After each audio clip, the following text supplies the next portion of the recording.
subscription. Y'all on know top of the Snyder Cut. If y'all listen real closely, you can hear the Majin not snoring.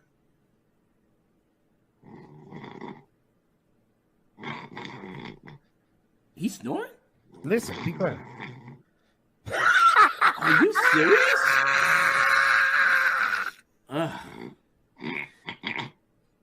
Wow.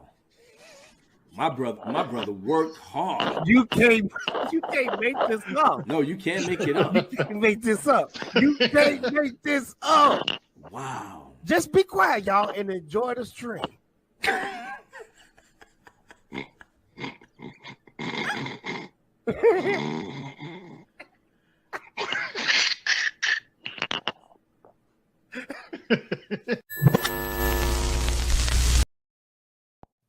Cause that look like a little 8-9-year-old girl wrote that.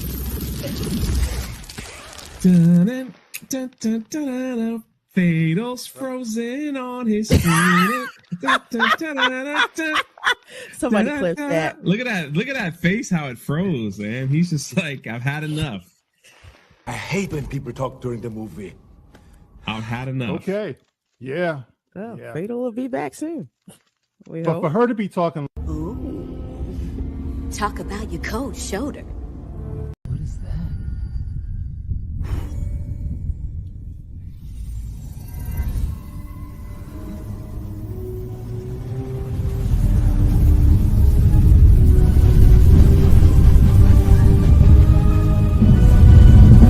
I'm a genie in the bottle. You gotta rub me the right way. Check it. I'm gonna make it worth your while. Chat. Chat. 2 $20 super chats. And Abu will go, and I'll go see Barbie. How about that? Wait, whoa. Slow down here, Playboy. Wait. Let's call. Listen, Raise your call hand. him all the way out because you said you wanted to go with Lorena. Yep. Let's keep it real, bro. Yeah, he did. You did say that. You gonna disappoint me like that? No, wait, Lorena. No, wait. Okay. Let's start over. stand up for your word, bro. Don't be ashamed. Yeah, stand on it, bro. Ain't nobody gonna judge you. If you want to see it, see it. Your soul. Just spoke to your soul. Just say it, bro. I'm not see gonna it. go with a fruity pebble Bro, route. ain't nobody I said, if I gonna was judge going you, to bro. go If you want to see get it, away, Oh I my wanna see God! it. Wow! Look at the Wow! Now, Hey. now you gotta see it. Now you gotta see it. Now you gotta chat. Lorena, Pictures. you do need to not take a help. picture at the theater. Pictures. Pictures You do need to not take a help. picture at the theater. Pictures. Abu has to wear the If you plastic. guys. Abu has to wear the plastic Ken wig. That's right. He has Not to the have the black one plastic either. fro. No, not the pro. No, I'm not doing I want that. him. I'm not No, doing he's that. got to be real Ken, not black Ken. I want to see the actual with the comb over and all that stuff. Just you, Abu. That'd be dope. I want to see that. I want to see Man, that. you got one in your Mr. closet Tipper anyway. Trump. Stop fronting, bro. Wait a minute. How would I procure the whatever the head thing that I'm supposed to be wearing, Mark? Because I don't have an idea. There you go. What the hell is going on? Yeah. Anyway, now that we're at the I am contemplating mysteries of the universe as to why and how did I get tricked into this. Herbie, how's that sauce cut? Welcome to the Baxter Building. We make a point to do family dinner every week. We're all here. What's up, everybody? It's your fault, ladies and gentlemen.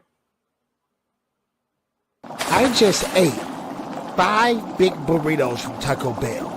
Do you think I can pull off an hour without using the restroom and having bubble gum? Please don't do that. Okay. What the?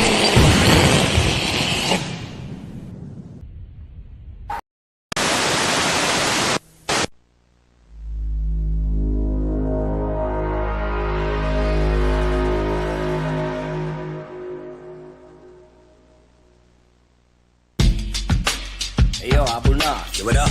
Yo, we chilling in the studio. But right about now, I think we need a freestyle. Freestyle? Yeah, can you handle it? Yeah, I can handle that. All Yo, right, my brother, go. supreme, that's a law. Always battle scarred. I rise for my people, straight to the graveyard. I can't understand why your dumb ass got banned. But leave it to me, brother, I will not shake your hand. Word. Chilling in the city, I'm listening to Biggie. The mayor of St. James, his spirit's still with me. You roll with Abu Nas, yeah, you know what they gon' do. If you bought my album, then I'm glad you came through. Hold it down. You know the sound, holding this shit down for the lost and found. Here we go. You know the sound, holding this shit down for the lost and found. Faster than a laser beam, straight in your dreams. We're the A-team with the brand new regime. You gotta rep the streets every day and night, giving you the power to destroy the Antichrist. That's Dark Council in a nutshell, my dude. Don't interrupt, cause I know you being rude. Giving you protection for the one that's mic checking. Learning all the lessons that's here in this session. I'm on my Riley shit, you gon' pay me what you owe. Fuck around, boy, I'm gonna call Sub-Zero. My brother Subby picked up the phone. What it do? I want this bitch in hell, frozen like an ice cube. Hey, I got lint and stuff for free. Get off me. Hey, what up, everybody? Now, this is the Dark Council show. We got a bunch of topics that we need to talk about. But I live for these type of moments. Dang, spit coming out of my mouth and stuff. Dang, what the freak is wrong with me? Hey, but check this out. I love these moments. You know why? Because I'm going to put somebody on the spot. I'm not going to say nothing else. Watch this. Yeah. Thanks for putting me on the spot. It's been a minute. All right. It's real quiet in here. Where's the rest of the crew? I thought you had something. Yeah, I was getting ready to put it together, but you know, you and your intro. You mean to tell me this whole it's all long and you're just milking the entire Ken wig thing. But you know what? It was all good. So you know. Okay, look, Abu, you were supposed to be on the last show. Now, let me put you on the spot real quick, real fast. Now, this man here, Abu Nas, used to talk about me every single stream. Oh, Fatal J got the dial up. Fatal J got the old internet. But this man here, you know, he flexing his muscles talking about, I got the PC, custom PC. Can't nothing beat this PC. This is the gaming PC. Wasn't that you? Yeah, I'm just saying, bro. you just cut me off and the whole bit. Okay, go ahead, man. Be here. But yeah, I got some great treats for everybody here, but it's just me and you? No, it's not. We got a whole gang in the bag. Pause. Oh, okay. So let me get my okay, well, hold on. Is you gonna now you're gonna act like. Well, hold on. Before we get into it, okay, you pull up your stuff and let me introduce some people. We got a guest on the show.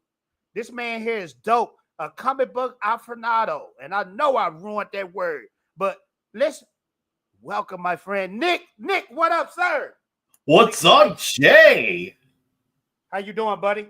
I'm doing pretty good, man. Happy to be here. It's really kind of weird to like be on the show because you know I've lurked here, I've listened sporadically throughout the years, and now it's like, whoa, I've seen you on my TV, on my phone, and now I'm on the show. So it's like my worlds collide type of moment. But dude, I'm really stoked to be here. I be watching you. You be on some big shows. I be seeing you on Midnight After Dark. You know, Midnight Edge. You know, you do your thing. Thursday. You know? I love being on that show. Tom's my guy. But thanks for having me, man. It's a pleasure to be here. You know, you showed some love to me. I'll never forget it. You showed some love to Ninja Blast. I'll never forget that, man. Yeah. People who take care of me, I take care of them, you know? But it's going to be a fun show, man. Stick around in the back. Next person I want to introduce, and then we're going to get into the raps and stuff. This man here. Now, he might tell you his channel is his favorite channel. I'm going to tell you he's one of my favorite channels. And he shows up so much on the Dark Council. I might have to talk to the fellas and see if we can put him through the Jedi trials, you know, to see if the council might induct him. I don't know, because the council, they real brutal and rough. They might say, freak you, Fatal J, so I don't know. But this man I want to introduce in the back, he always been popping up on the Dark Council show. Here you go. Chill, Monger. And I want to be in that group chat. Put me in that Dark Council group chat. You're gonna have to go to the Jedi trials to get on the and don't try to turn like Anakin. You know, just be humble and go through the trials, and we'll think about it. How could I get rank of being on the council without being in the group chat? It's insane. It's unfair. I get that. I got that joke. See, I'm smart. I got that. Oh, you're smart, eh? I'm kind of smart, you know. I put the word in the group chat. I put the word in the comment section. Pronounce it. Okay. I don't know, man. Which one will be Pinky in the brain? Which one is you? You the brain, and I'm Pinky. Sure. I don't know, man. All right, Abu, what you? Welcome, everybody, to another episode of The Dark Council. And yes, 2 weeks went by in a flash, but now we are back in the building like we never left. And Lord have mercy, we got a barn burner of a show for you. Smash that like button. It's gonna blow the roof off this mother, and why not? All the news is just coming out in full force. So you know what? Let us not even waste time. Come on in, everybody. Get into your seats. That's right. Yeah, get comfortable. Get your snacks, your bowl of popcorn. That's right. Get some soda. Get some iced tea. And a lot of y'all gonna hit that hard liquor. Many of y'all gonna be blazed up. Yeah, absolutely. But as you know, and I say it every time. Right now, you are in the realm of TVMA. That means it's for the adults. That means you're loving and beautiful and awesome, badass kids. Get them out of here. All right? And if your grandma, you have in your house and she's walking all slow around and then the pacemaker's not doing the thing and y'all sitting up there like, yeah, man, we're going to have a good, what grandma doing? Yeah. Get her out of here too. She can't handle the hoo-hoo and hoo-ha. Even grandma. She going too. This man is a true. So now we are in the building and we are in command. So it's time to get busy. Let's get busy. Nobody's business. Let's go. Yeah, man. This show is brought to you by the Good Times of Good Rich. I said it before and I'll say it again. If you got to get a clean getaway, baby mama on your heels in the feds, Good Rich is the ties for you. The Dark Council's here, better fall back quick. You run your mouth reckless and your ass will get hit. You kids don't know who the OGs are, so let me show you who's the Wizards of Oz. The real showstoppers, the original Dawn. The best show on YouTube, so ring the alarm. See them haters in the chat, they quiet like a mouse, cause they know Abu Nas gon' call they ass out. Nothing new to me, I'll be doing this for years, regulating all these clowns. Yeah, it's like a career.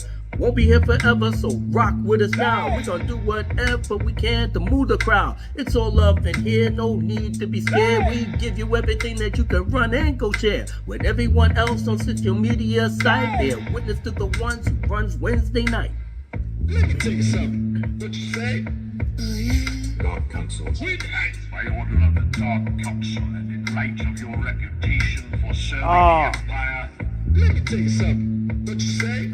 Surrender your weapon. He's only a lord. After a lord of the Dark Council. You gotta listen, that's what it is. Yeah. Every Wednesday night, yeah, the fun now begins.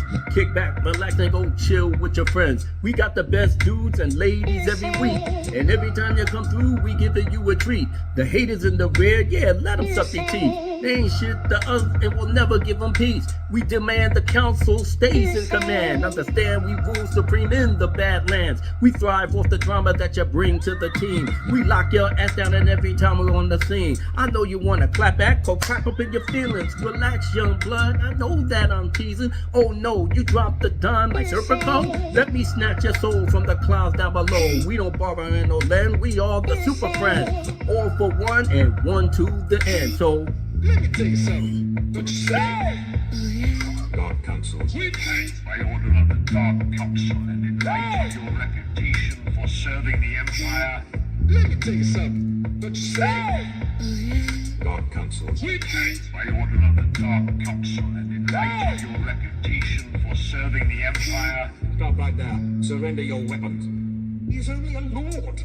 You can't put a lord on the Dark Council. You're not listening, that's what it is. For real. Quiet Ravage. He's earned his place.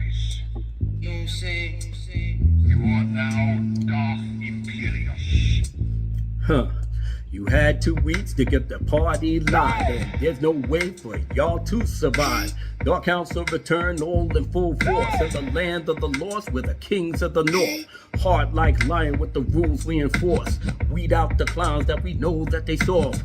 Woe is me, the president who I be. Color like it is with everything that I see. I want you to come through to get the news. We hope that you like how we bring it to you. Straight no chaser, unlike all these haters. Like a great neighbor when we bling out the lasers. Oh my God, you know them dudes are dead wrong when they turned around and say, yo, put me on. There's no other show like this in this world. I'm not talking to you, I'm talking to your girl wearing that sexy thing with a big ass smile. Happy that it's Wednesday so she can stay a while. The Dark Council is not for your child. The shit we be saying is too fucking wild. Better watch your lady as she holds us toys. She gets with us, she gon' make some noise. But she's a good girl, she just like bad boys. That's Dark Council, baby, here to destroy. Lord Calla chillin' cause he don't be a villain. Drunk 3PO teaching all of the children. Fatal J trying to be the new Stan Lee. Rock with us, he got something up his sleeve. The Majanai commanding all the troops. Donna Salah SC always raising the roof. Lorena Creole is a blessing to the skies, giving you all the knowledge like she play against the wise. Let me tell you something. The Dark Council. We pay by order of the Dark Council and in light of your reputation for serving the Empire. Let me tell you something. The Dark Council. We pay by order of the Dark Council and in light of your reputation for serving the Empire. Stop right there. Surrender your weapons. He's only a lord. You can't put a lord on the Dark Council. You know, listen, that's what it is.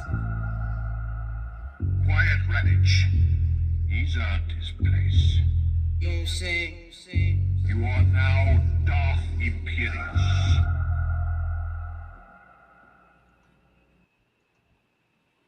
Before I introduce the other cast members, thank you, Nick. Thank you, Steel Leg. Thank you, Kai. Thank you, Just Another Red Shirt. That's a funny name. We got A2D2 in here. Thank you so much for being the best moderator ever. Sir Cam Stances, never seen you before, but I'm glad you're here. Mike has bad knees. I've seen you before. Yeah, what up? Sandro, one of the funniest dudes in the chat. Steel Leg. Let's see who I got. We got Double A up in here. What up, Double A? Your Muslim uncle. Glad you here. Double A. Let's see. We got Chillbugger up in here. Yep. Let's see if I'm leaving anybody out. I think that's everybody. Thank y'all so much for coming out. So far, we got 50 people watching between YouTube and Twitter. Thank y'all so much. Smash that like button. Everybody, how are you doing tonight? Doing good. Yo, let's go. Let's go. Back in the building like we never left. Like we left something. Well, it's time to get our giggles on. Because, you know, the topic for tonight is going to be I'm sorry. Can I stop everybody for a second? And we got a lot of. Can we stop just for a second? Time out. Okay, go ahead. Time out. Can we stop for just a second? Can we? No. I need you to close it down. Close it down. Come on, you got to close it down. Put me small. Okay. Can we just stop and appreciate how gorgeous Lorraine is? Okay, I just want to stop. Right. Oh, that's and appreciate that. I mean, come on, man. We just stop and appreciate that. That's not rocket science. I want to stop. I want to stop the show.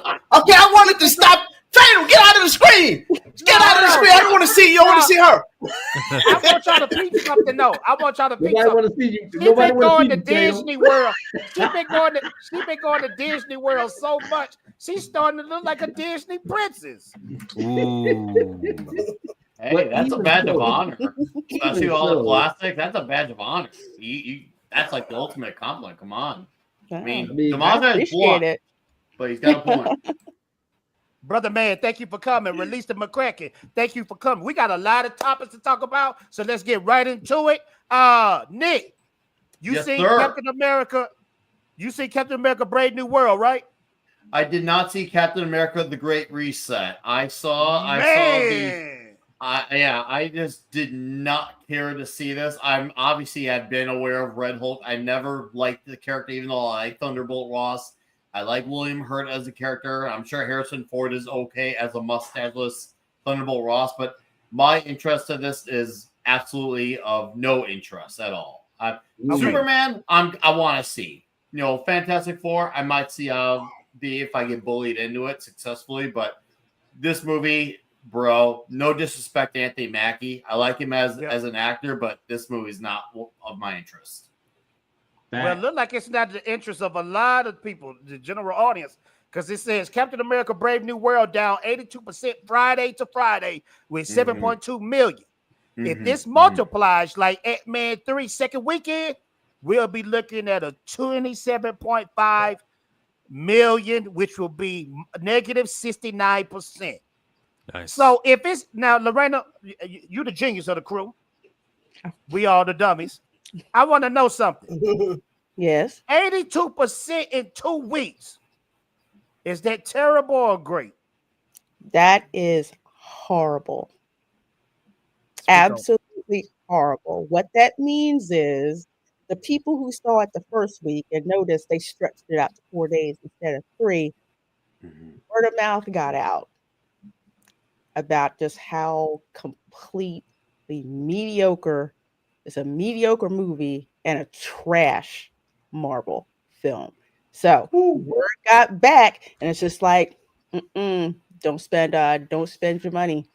And I think this did worse than the Marvels for Friday to Friday. I think it did too. Chill, speak on it. It's disaster, but it's also great news if you're a fan of characters sticking to their mantles. So now we've got some data that we can turn to. We can say it doesn't work, so stop the mantle stuff. It didn't work in the comics. They tried it. They tried it anyway. Add something to the mantle thing because I get his point. I'd say he's about 95% valid on that. There are, of course, exceptions to the rules. I mentioned Wally West, Barry Allen, The Flash, stuff like that. But the thing is, they want to do it to every character, and that kind of makes the whole now all the characters are meaningless because every character is a mantle. There's certain characters you can do that for, but every character do it just makes them all meaningless when you do that. There's no specialty to them all. It should be a very rare thing, especially for Barry Allen's situation, because that was Crisis of Infinite Earths, and made sense for Wally to be a successor after that whole event happened. That brought reason to that, and Wally was the Flash for a whole generation. Kids grew up on the Justice League cartoon. That whole wave of kids knew the Flash as Wally West. That's just a fact of life. The same way you could say a generation grew up on what's his name of Green Lantern. Not John Stewart. John Stewart. A generation grew up on John Stewart. It just happens. People identify that because that's what was put in front of their face as a youngling. So it just happens. But every character has it, just is dumb. And it's not fun for these characters to do it because, especially for the Falcon, I think that's the biggest insult because that's one of the very first ever black characters that was a superhero. And so you're saying his idea of being the Falcon is not good enough. He has to be someone else's character. And see, that's the funny thing about this, Nick.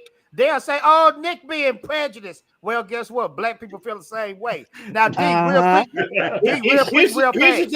Imagine that real quick, real fast. I got a special request for you. Listen closely. Imagine, you know I love you dearly. Love you like a brother from another. But that buzzing that I keep hearing comes from you. So my special request is when you're not talking, hit that mute button. Thank you so much. Go ahead, D.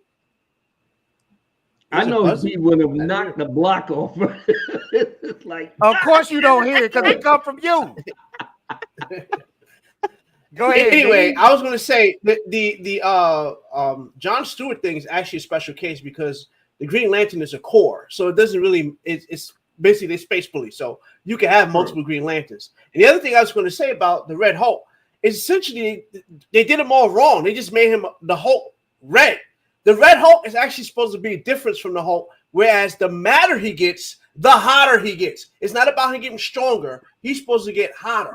That's the difference between him and the regular Hulk. But I don't even think they showcased that at all. Like if he's getting hotter, like Human Torch type thing, or yeah, he's supposed to make little heat. Like he can actually One of the reasons what makes him dangerous against the regular Hulk is that he could absorb gamma radiation so much so that he can depower the Hulk by absorbing the gamma radiation from the heat. That sucks. Yeah. Chill, what is this you have up? Well, the domestic is 49% and the international is 50%. It's basically half and half, right? That's not normal. Usually for movies like this, so if we go to like Quantumania, we'll see that the domestic is 45% and the international is 54%. For some reason, the international audience isn't showing up for this Falcon movie, but they would for something like Ant-Man and the Wasp. Or if I looked at Guardians, you'll see the split. Give me a second. Guardians of the Galaxy 3. Yeah, because the Wasp is a little strumpet, little whore. Ant-Man movie at least had a relationship. It's different universe. Hold on, Nick talking. Hold on, Nick, I was mentioning Ant-Man 3 at least had a decent opening weekend. Obviously, it was the best in the 3-movie franchise, but then it fell off a huge cliff right after that. Hold on, Nick, you thought it was better than 1? 1 was fire. What? No, I love 1. I'm not talking about my opinion on the movie. I'm talking about the performance of Quantumania. Gotcha. I love 1. I'll stand by it. I watched it even recently. I still love it. I'm just saying the box office initial opening weekend of Quantumania was the best of the franchise. But then after that first weekend, it just fell flat on its ass like a pancake after that. Yeah. Exactly. You get it. That's what happened. Well, let me ask y'all something from the Marvel heads of the crew, because y'all know I'm pretty much DC. I think I'm the only DC when it comes to Dark Council. No. When it comes. Excuse me. Dang, Fatal. Now hold on, Abu. Is you DC? Just disrespecting me, man. Hold on, Abu. Wait, because this is a question. Are you DC or you Snyder DC? You goddamn right, I'm Snyder DC. See? Fucking James Gunn and fuck his kids. We're gonna talk about that in a minute too. But dang, what was I gonna say? I was speaking about something. I forgot. Dang. Yeah, you were talking about DC. Talking about the Marvel heads. I was gonna say one of the main reasons why this movie failed so badly is the normies tuned out. And this is why. You're gonna tell me after watching all of the Marvel films that Captain America is now Sam Wilson? Captain America is Sam. No. Captain America is Steve Rogers, and Falcon was fine just the way he was, and we shouldn't have had to go and watch Falcon and Winter Soldier, which was abysmal. It was. I only watched 3 episodes, and that was it. That was too much. Sam was fine just the way he was, and thought we were going to see more of, him, the suit, Red Wing, who has that's the murder drone. That's what I call him. That's really what we needed to see. And in the end, in the whole movie, they brought Bucky in, which was obviously shot at the last minute. They bring him in. You could tell. Something to finally really look at. And he basically tells Sam, Cap chose you because of your humanity, not the super serum. And I'm like, hold the heck on. Then what did we just see in the first Captain America movie? Okay. Why Steve Rogers wound up being the perfect candidate for the super soldier serum. Yeah. Okay. So you mean to tell me you just made moot what we saw in the first Captain America movies? So even as a Marvel head, I was definitely out, but normies are just like, no, you confusing me. Forget that. Lorena, you touched on something that made me laugh hard. And Abu, I don't know if you seen it or not, but I know if you would have saw this scene, you would have busted out laughing, because I know what made you laugh. Because after Sam was getting his ass whooped, he kept saying throughout the movie, I should have took that damn serum. Yep. I should have took that. I should have took that serum. Yeah, he should have. The worst part about that's the worst part about the logic of him being Captain America, is because even though I'm not a big fan of Bucky as Cap, it at least makes more sense. And I read those comics when they were new. It makes more sense because he at least has the metal arm. He has super strength, so it made more sense. But Falcon has literally no super strength, and him going up against a Red Hulk should have mollywopped his ass within a split second. That fight is the most illogical fight. Like, Red Hulk should have put a freaking dice on him. And then you think about how awful his suit was. They gave him an Ant-Man helmet with the Falcon wings, and it's Wakandan, and it's a Captain America suit for this movie. I'm like, this dude's way too busy. And you know what? That really is an amalgamation of the mess that this movie is, if you think about it. It's an amalgamation of all the reshoots, all the add-ons, all the takeouts. That suit really sums up the movie in one picture. It really does. And the fact that the Thor hammer of it in that part. So. And apparently, the laws of physics do not apply to Falcon because I'm sorry, you get hit that hard. You should have died by Red Hulk. Should have died right on. Right, yeah. Yeah, I'm like, this isn't going to work because Tony Stark had to put on a freaking suit to fight the Hulk. Mm-hmm. So dude would have been scrambled from his brains to his intestines after he got hit from Red Hulk. I'm sorry. I'm like, that is just stupid. Lorena, you're exactly right. Freaking people. I want to show you something. Us black folks, when we get to a point where it's like, I can't. I can't. But Lorena is exactly right, because I can remember this scene. Now, this is the Hulk when he was going against old boy that was the Abomination, but this is before he was the Abomination. Okay, now just peep what happened. Watch this real quick. Is that all you got?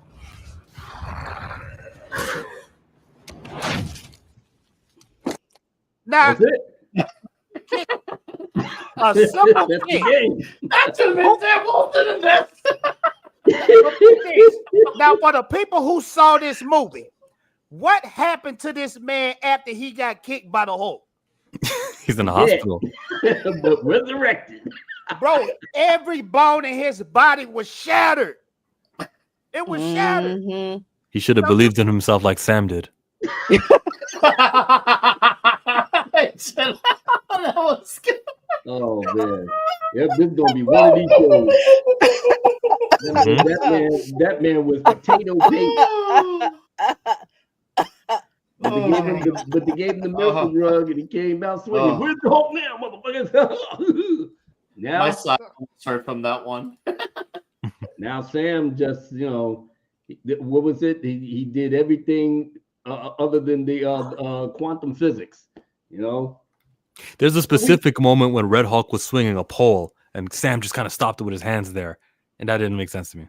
Wow. Oh So yeah. That pretty much says that all the reshoots and everything else that they went through just didn't even do a budge. It's but I will peep this though. Everybody just checked out. I will peep this though. Chill is onto something. Okay, so the Red Hulk took a flagpole, a flagpole, swung it with full strength force. Wow. Now watch this. Your boy Sam Wilson caught the flagpole. And you know how they explained the way he did it? Oh, they explained it? Because he had a jetpack on his back, and the force from the jetpack pushed back the force of the Hulk. No, I'm sorry. As a resident engineer, hell the freaking no. No. And when that happens and you take me out of the movie like that, I'm like, screw y'all. I want my money back. That's nuts. That should have just crushed everything in his body. You know what I mean? And this Red Hulk, body should have like bent over. No, bro. From the way he swung it, it should have crushed everything, bro. Everything. His arm would have been all. And by the way, to add to that, when he hit Blowski, he had a generic version of the super soldier serum. That's why he was able to turn to the Abomination. That's the only reason why he survived that. I forgot about that. You're right. Look how bad he got hurt. Exactly. That justifies the argument even more. Exactly. So he had it. He had a bootleg version of it. It was one that Thunderbolt was working on, trying to replicate Steve's power, but it wasn't exact. So that's why he was going toe to toe with the Hulk. That's why he said, "Is that all you got?" And then when he kicked him, he splattered him. But he was able to heal up because of the serum he had. That movie aged really well. I watched it recently. I actually like that one. No, it's actually good. You could make an argument that maybe some of the CG in the second act is a little shoddy, but when that's the worst of your problems, you can forget that because the movie is very entertaining. And Edward Norton had a great Bruce Banner. He took a lot of influence from the Lou Ferrigno, Bill Bixby show, which showed, if you know the show, he took a lot of influence from that show and he really translated that to the movie. And then he also was a legitimate fan of the comics too. Like Edward Norton was a real one. He's not some Johnny-come-lately poser. He knew his comics. He actually respected the material like a Charlie Cox for Daredevil. And we don't have enough of those guys out there like that, or a Sam Raimi or a Matthew Vaughn. We need more of those guys who actually want to be there. And like, even if they don't know it, but they want to get familiar with it, you could do that too. You could do that too. Could say, okay, you're going to give it your all at the very least. Right here. Back to the drawing board, I guess, huh? Well, I saw this meme last week, and I forgot that Anthony Mackie was Clarence in 8 Mile. Y'all remember that? When Clarence had a real good marriage. So this meme say Clarence, because I guess Eminem came out of the Doctor Strange portal. He said, damn, now I'm a kid. Abu, did you like 8 Mile? Tell the truth. 8 Mile? Yeah. Yeah, I didn't mind. Hold on, Abu. Do you know what we talking about when I say 8 Mile?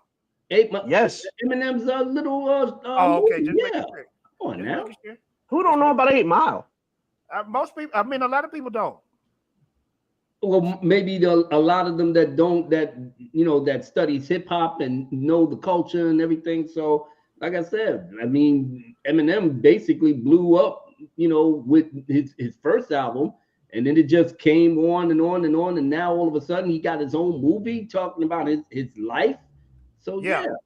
He has his own restaurant too. His restaurant's called Mom Spaghetti. Oh, really? Yeah. Let me ask you something, fellas, real quick before we hop to the next topic. Pause. Well, I guess that wasn't a pause moment, but Abu Nas, is Eminem top 5 or top 10? Top 10. Okay, gotcha. Last question for this topic right here. When it comes to Brave New World, we're gonna go down. Starting with Nick. Pause. What was your score for Brave New World? Nick, you said you didn't see it, right? Didn't see it, so got no score. Okay, chill. I can't score it either. Okay, Lorena.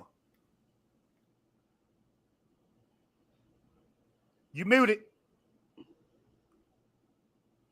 I didn't want people to hear me typing. 4 out of 10 for just a generic movie.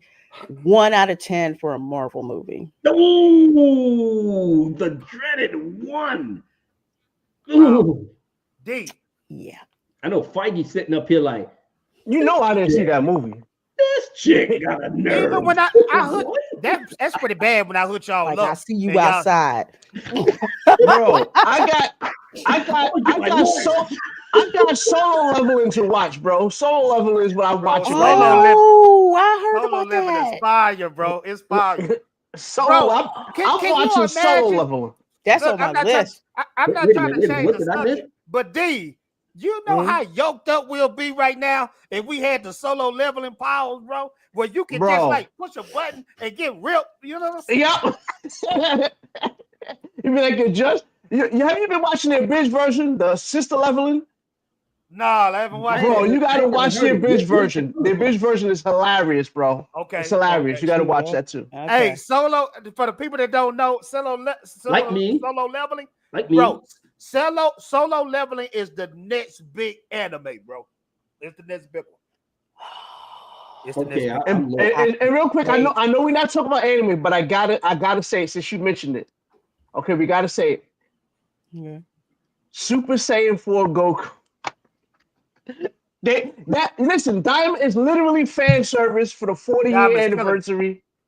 It's a fan service for the 40-year anniversary of Dragon Ball, and they basically put every type of Dragon Ball into this show. And we got Super Saiyan 4 Goku is now canon to the DBZ world. I'm just saying. Incredible. Wow. Akira, I'm just saying. Akira, I know you looking down and you said I left my legacy because it's incredible. If you like Dragon Ball Z, Dragon Ball, watch that now. Well, not watch it now. Watch it after the stream. But this is my very last question for this topic. Then we got to hop on to the next one. Do you see a future with Anthony Mackie as Captain America, or do you think they're going to switch up and make Chris Evans Captain America again? Listen, what you guys think? It's either Chris Evans or nothing. Period. Okay. You cannot. Like I said, we had the absolute masterpiece of all Marvel movies, and that was Winter Soldier. Winter Soldier. Nothing ever. The only thing that comes even that close, and it's still miles away, and that would be Infinity War. Everything else is inferior from Winter Soldier. Everything. From the first, they should have just stopped at phase 1. They should have just stopped at phase 1. Nah, it was too big, Abu. I know. Once you got to the internals and all the nonsense there, and the man-on-man sucking on nuts, like you can't go by from that. You cannot go anywhere. Just ended in game. Yeah, just stay with the greatest thing in and just have a ball. But outside of that, now I hope they learned their lesson. I just hate the fact that the brother had to go through that whole. You know what I'm saying? I want that. It's just like you said. Mackie is a great actor to me. Oh yeah. He's got an enthusiasm that's really contagious. It's really contagious enthusiasm. I remember when you see that scene with Steve Rogers doing his morning jog at the opening of the Winter Soldier, and you see them hit off right away. You can tell the chemistry, and you're like, I like this guy. You knew there was something good about him. And I didn't even look at him as a sidekick or whatever. Someone had static or like a fan go off. It wasn't me. Wasn't me. Literally wasn't me. I'll even mute my mic. Okay. Testing. Is that me? It shouldn't be me. I think it's done now. I don't have anything running right now. Okay. Does my audio sound better now? Actually, yeah. Yeah. I'm using my phone. That's why. Oh, okay. But Abu was trying to finish his point about Sam I was just saying that their chemistry was great, and I ain't even look at him as what was it, a sidekick, second fiddle or whatever. Yeah, second fiddle. He was integral in the whole story. You know, he stood on his own 2 feet. I just hate to see him just having to try to, you know what I'm saying, resurrect the Marvel franchise, and it's not going nowhere. It's like I said, after Endgame, you should have just stopped. I think after Shuri, we know that's not going to be the Black Panther. After Ant-Man did whatever it made, 470 million, we know they're not going to make a fourth Ant-Man. And we know that if Sam appears as Captain America, it won't be in a movie titled Captain America. Oh no! Wow, that's at that point they'll have a Marvels level bomb. At that point, if they have the cojones to do that, it will be a Marvels level bomb. Maybe worse. Worse, bro. They don't even have an Avengers setup. Like, what was it? Like I like the last what they call that, the closing scene, the bonus credit. All it was them talk about the multiverse. Like, bro, we know about the multiverse already. Who's the new who's your big bad? Okay, who's the big bad? Oh, that's right. It's Robbie Downey Jr. And I know we know that. That, right? But the universe doesn't know that. They didn't even show anything like to tease that. They it's been said before. What should have happened was Endgame should have happened. They should have said, okay, great. We got X-Men now. Let's just reboot with X-Men and the Fantastic Four. No, you know what? Yeah, Fantastic Four, X-Men, and Spider-Man. I'm not too keen on the new Fantastic Four. I'm not. I can't stand Pedro. That's just Pedro Pascal. I don't like him. The animation for the Thing looks like ass. The Thing voice is insulting. Yes, he doesn't sound like he should sound like. He should sound like he's got a gruff from New York voice. He just sounds like a regular guy I just talked to down the street. I'm like, hey guys, y'all want some cookies? I'm baking cookies. That's how you sound. I'm baking cookies. You okay? Glad you're doing good. The trailer itself wasn't bad. No, I didn't have nothing. Yeah, I just felt like why does these people are miscast? Mm-hmm. You can't get no better than Jessica Alba as the Invisible Woman. Mm-hmm. Mm-hmm. That's cake plus 2. You know it. We know it. Not gonna lie, I love Jessica Alba as Sue And who Storm. doesn't like Chris Evans as Johnny Storm? I actually like him. He was not bad. He was not bad as Johnny. No, he wasn't bad. He really wasn't. Yeah, I liked him. My thing is with Pedro Pascal in this movie, I think the worst case scenario is he'll put on a decent performance, but the caveat to that decent performance, he'll be a good character that's not Reed Richards' good character. Because he's not a bad actor. We gotta be fair here. That's he's true. always going to be. He's not always play going to Reed be a Richards. Marcel for me. Oh, look at this! Look, Abu, here you go. There we go. There we go. Look at this. I love this movie. Oh my God! See, now that means he keeps the hot That's stuff me. hot. That's me right there. Oh. And Michael Chiklis as a thing. I like Michael Chiklis. He's a really nice guy behind the camera too. He's a really good guy. Him and Chris Evans was like a two of a pair. Comedy go. Oh my goodness! Look at this. You know what? Let's just have this. Just go on. Hey, y'all ever seen that meme? You ever seen that meme with Knuckles? With Knuckles, he be like, approved. Approved. He's like, approved. We ain't even got to have no auditions or whatever. Yeah, just put on the suit. Let's go. Ching ching. That's the kind of money. So we pretty much saying that Anthony Mackie is not going to return, and they're going to give it back to Chris Evans, pretty much. And see, Chill, this is the thing you always. That's why I love watching the Chill Mugger channel, because Chill been preaching this for the longest. He said they'll race swap, last for a few seconds, then they go right back to the original. So Chill, don't invest. But Chill, I want to ask a question though. Let's dive a little deeper into that. Why do you think they do that? Is it just to make a certain group of people feel good? I think they had these criteria. They had like a quota to meet. Like, we're too white. Oh no, it's bad. Therefore, Pedro Pascal, who's Latino, gets to be Reed Richards. We didn't do a racism. Thank heavens. I think that's all that they were doing. And I hate that. Okay, and like, it might be a good thing that they've got these requirements. We could argue that. But yes, they have these initiatives to include certain castings from certain groups.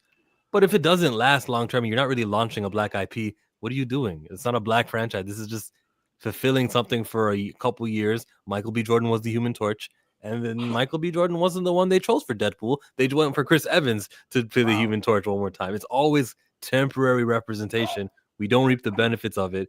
It's like sand through your fingers. It never lasts. Why do they do it? I don't know. I'm not them. It's probably to appear like they're progressive without giving you the benefits of the representation. Gotcha.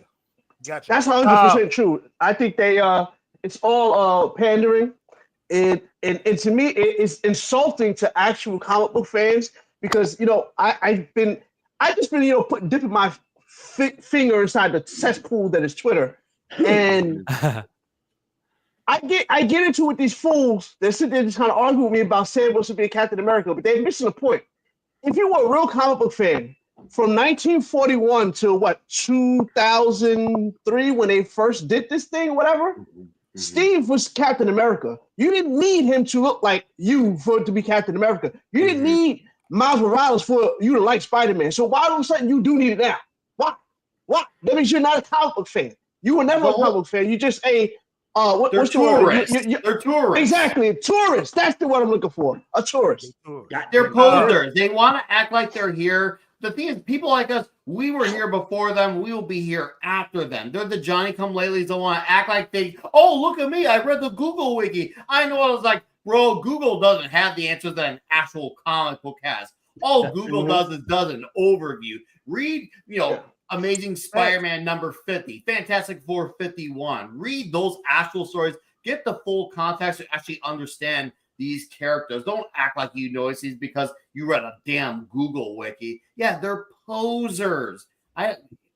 These people drive me nuts. And They're there because it's the thing to like. And when it's no longer the thing to like, they're going to jump ship, and then they're going to act like they're into that thing, that they are always into that thing all along. And then the worst thing about the skin thing, it's such a dumb argument, because I guarantee you, all of us on the chat and on the panel, who do we relate to more? The guy who had, let's just say, sort of a rough life in the neighborhood of Queens, or a guy who has advanced technology in an unknown country? Whose life experience do we all relate to more? One may look more like you guys, but we all relate to the guy from Queens a bit more because, well, we all have our struggles like him. I mean, am I wrong? Or tell me, am I wrong? Seriously. You're not wrong. He was scrawny and sick, and no girls liked him, and he had few friends. He lost relatives. He had an aunt who was struggling to pay for rent. Oh, you talking about Peter Parker? I'm doing the Spider-Man Black Panther comparison. Well, you know, me and Chill, we do like Black Panther better. Oh, I do too. Let's be real here. You like the Spider-Man more. But you're right. You're definitely right. What's more relatable? Peter Parker is more relatable. You definitely. You're definitely right. So I'll say this, like I've always said this before. Peter Parker is one of my favorite superheroes. Actually, one of my very first superheroes. You know what I liked about Peter Parker? It wasn't the fact that he was necessarily Spider-Man. It was the fact that he was a nerd. He was a geek. He was what I felt like I was, and he got this awesome power that he didn't misuse at first, and then he learned to utilize it to do good. And that's what I loved about Peter Parker Spider-Man. That's why I always say, listen, everybody keeps bringing up the whole Miles Morales thing. I want to take it further. There's no Ben Reilly. There's no Miles Morales. There's no Miguel O'Hara. There's Peter Parker. Peter Parker is Spider-Man. Period. That's it. I agree. And I'm a Miguel O'Hara fan, and I'll still say Peter Parker's Spider-Man. I grew up on 2099. Still, at the end of the day, it's Peter Parker, bro. End of stop, full story. And he should be with Mary Jane Watson. And you don't bring back Gwen Stacy. Bro, don't get me started on that one more day. I don't know. I'm a Gwen Stacy type of person. Mark, I love her too. But her death was done poetically. I'm gonna introduce you poetically. Real quick, real fast.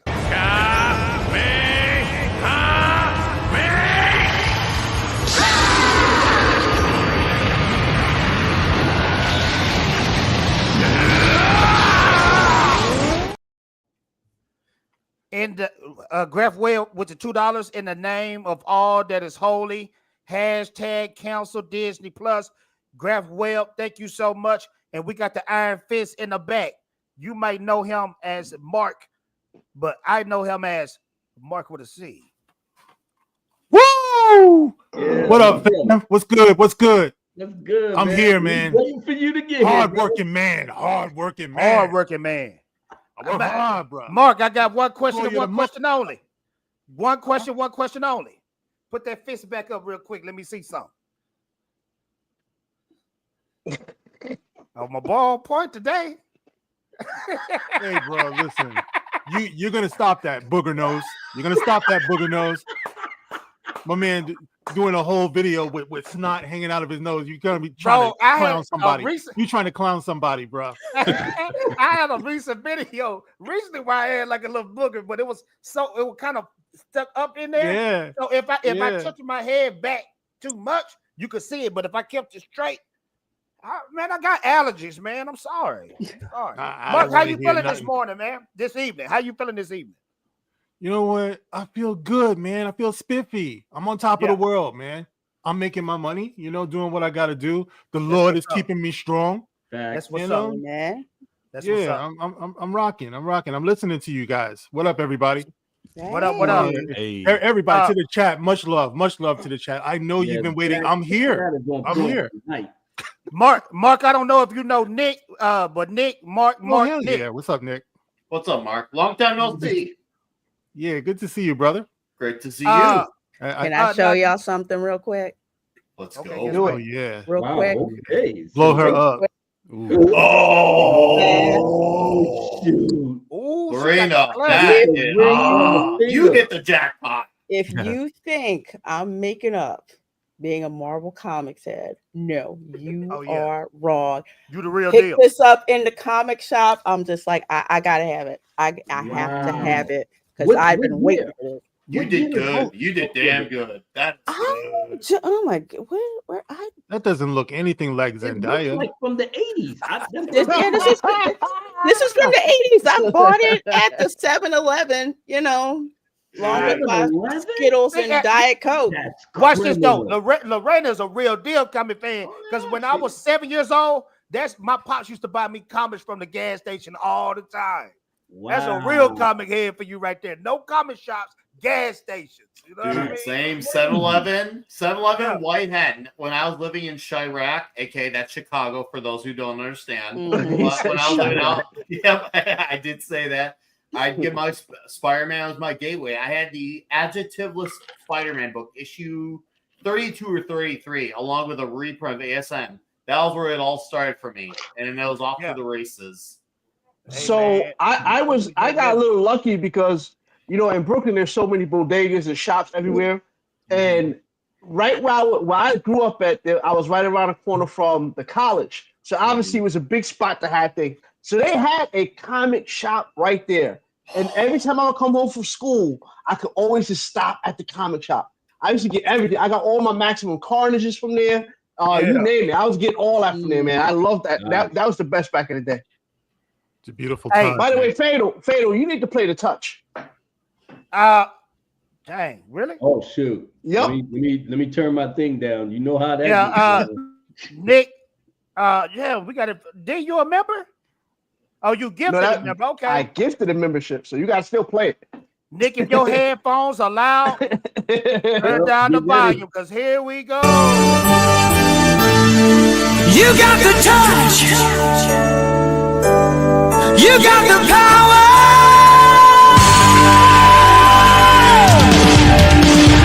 Yeah. Shout out to. I just wanted to hear it. That's why I did that. Shout out to the Marginal for the gifted.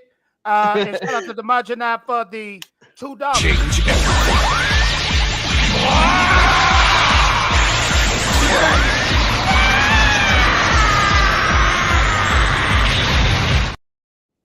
The Marginal pulling a 19K Fox. She said, "Don't read this, just supporting my bro." I appreciate that. Ladies and gentlemen, Nick, this is a part of the show where we have to pay the bills. This is not the end of the show, so just stick around. You know, grab you a drink or something, but make sure to come back quickly because we'll be back. All right, peace. And when I say peace, I ain't talking about it's over. The stream is still.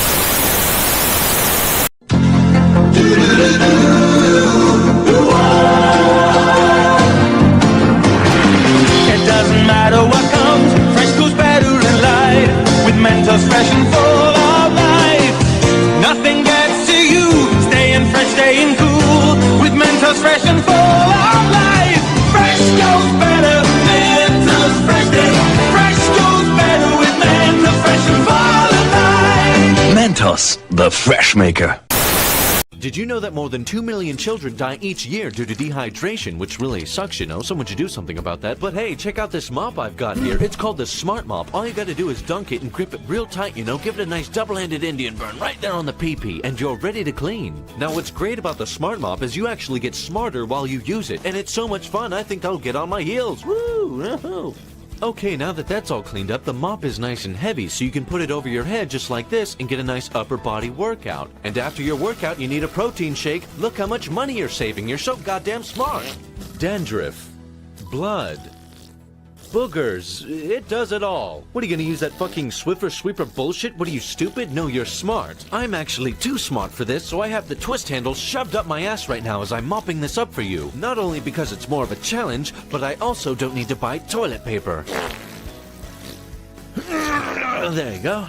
Toss it in with your rainbow blankets. I bet you're on your knees covered in shit right now. And that brawny's gonna make you look stupid. You wanna be smart. No more dreadlocks, no more sponges, and you know what? Fuck brooms. Whoops, I popped a hemorrhoid in the kitchen and I sneezed on the door. Oh shit, there's the hair from my left testicle. Oh no, biker bitches broke in and spilled Pepto-Bismol. And it looks like someone else broke in as well.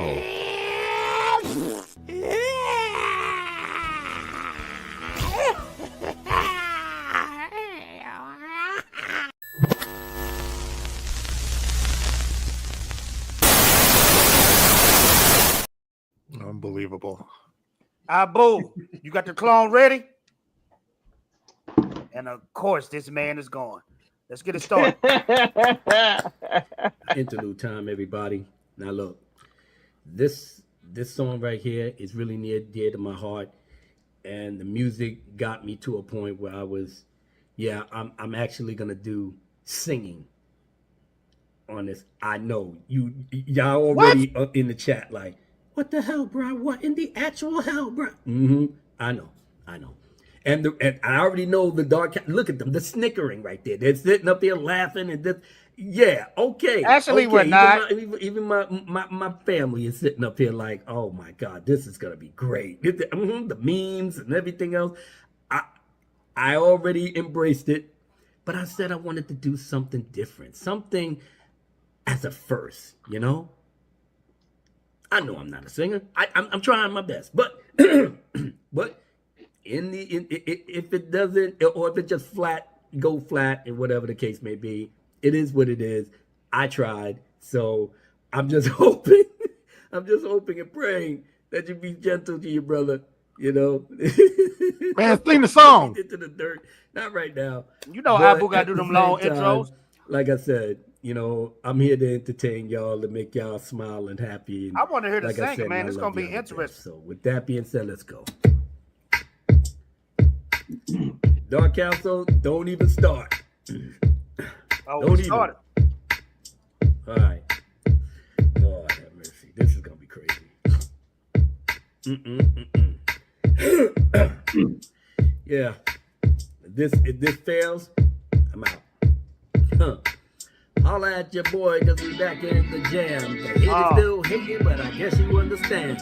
The Dawn that's a Lizzie wants more to break it down. To educate you clowns with your little pronouns. As silly as it sounds, I got presents for y'all. You want the Dark Council back? Yeah, problem solved. Supreme is the law, or here to teach the youth. Giving you the knowledge of the universal truth. And go raise the roof, cause you know you got the proof. All the suckers wearing suits, now don't get the proof. So sit back, relax, as a stupid little clown. You thought they was the shit, but they about to bow down. These kids up in here already not prepared. When our council comes through, you know we don't share. So come here and bear time. I'm gonna get your Pasco. You're the first present of the one, the president. So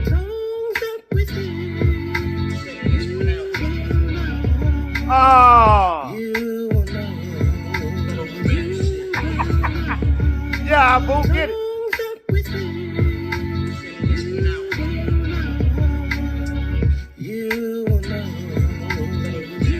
The fire emojis up in the chat. Fire I got emojis. haters on the left, haters to the right. They don't really want to fight, they want to create hype. But that's alright, cause I like how you roll. So remember that, I'm still in your soul. Oh my God, don't you know it's too late for you, bro? Wanna fight pros, always in control. Gonna shut this shit down with the wisdom I provide. The council is the truth that always testify. You don't believe me? Ask your girl Kathleen. And all of other Sims dead, chilling on the scene. Yeah, long live the king, cause your brother's on his team. Pray 5 times for mankind to be redeemed. All of that was brought to you by the home team. With your boy Uncle Nas chilling in the limousine. I'm smiling with my things, with the things that I see. Yeah, I roll with the blacks, you roll with the green. So tongues up with me. You will know. Oh! Who did that? Mark, you dead wrong, bro. What's that, Mark? You will know. All right. Oh my goodness. Come on now. That's right, baby. Your brother Abu Nas is trying to get his Johnny Gill in. I know, man. I know. The panties ain't dropping down no time soon. But it's okay, man. We're going to wrap this shit up. Yeah. Let's get The it. haters stay mad cause you know how we teach. We giving you the knowledge that you cannot defeat. Brought down the earth to quench your damn thirst. You need the revelation? Yeah, come back to church. Give you the good shit that you know is worth. Sweeter than your mom's smile on your date of birth. But leave it to the president to break you down. No one be whole straight from the underground. Won't be the infidels that can never stand. Righteous among us, the son of the man. Done us a lot as they on my my God, hold it down. Back from the crusade, yeah, wearing a crown. Time to hit the road one time for your mind. Your brother Soul of all always stays on the grind. Choose another path with the words you convey. Don't feed on the gossip that the others want to play. And let these ladies know that you love is divine. That's why God chose you to be our sunshine. Throughout the rain, shame, headaches, and the pain. In the afterlife, God can heal the rain. Lord have mercy, get the lost and the found. Resurrect the one that's always underground. Don't us all up SEO, my catch me if you can. Live a righteous life like the prophet Abraham. Songs up with you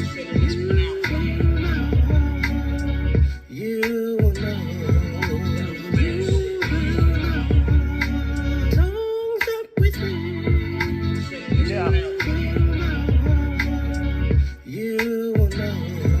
All right, brother, man, I'll be quiet. I'm sorry.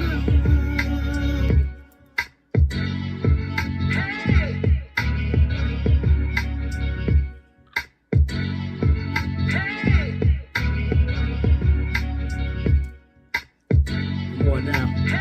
Give it up. I know y'all get ready to scorch the earth with it. But you know what? Yeah. It's the music, man. I love you all. Thanks for listening.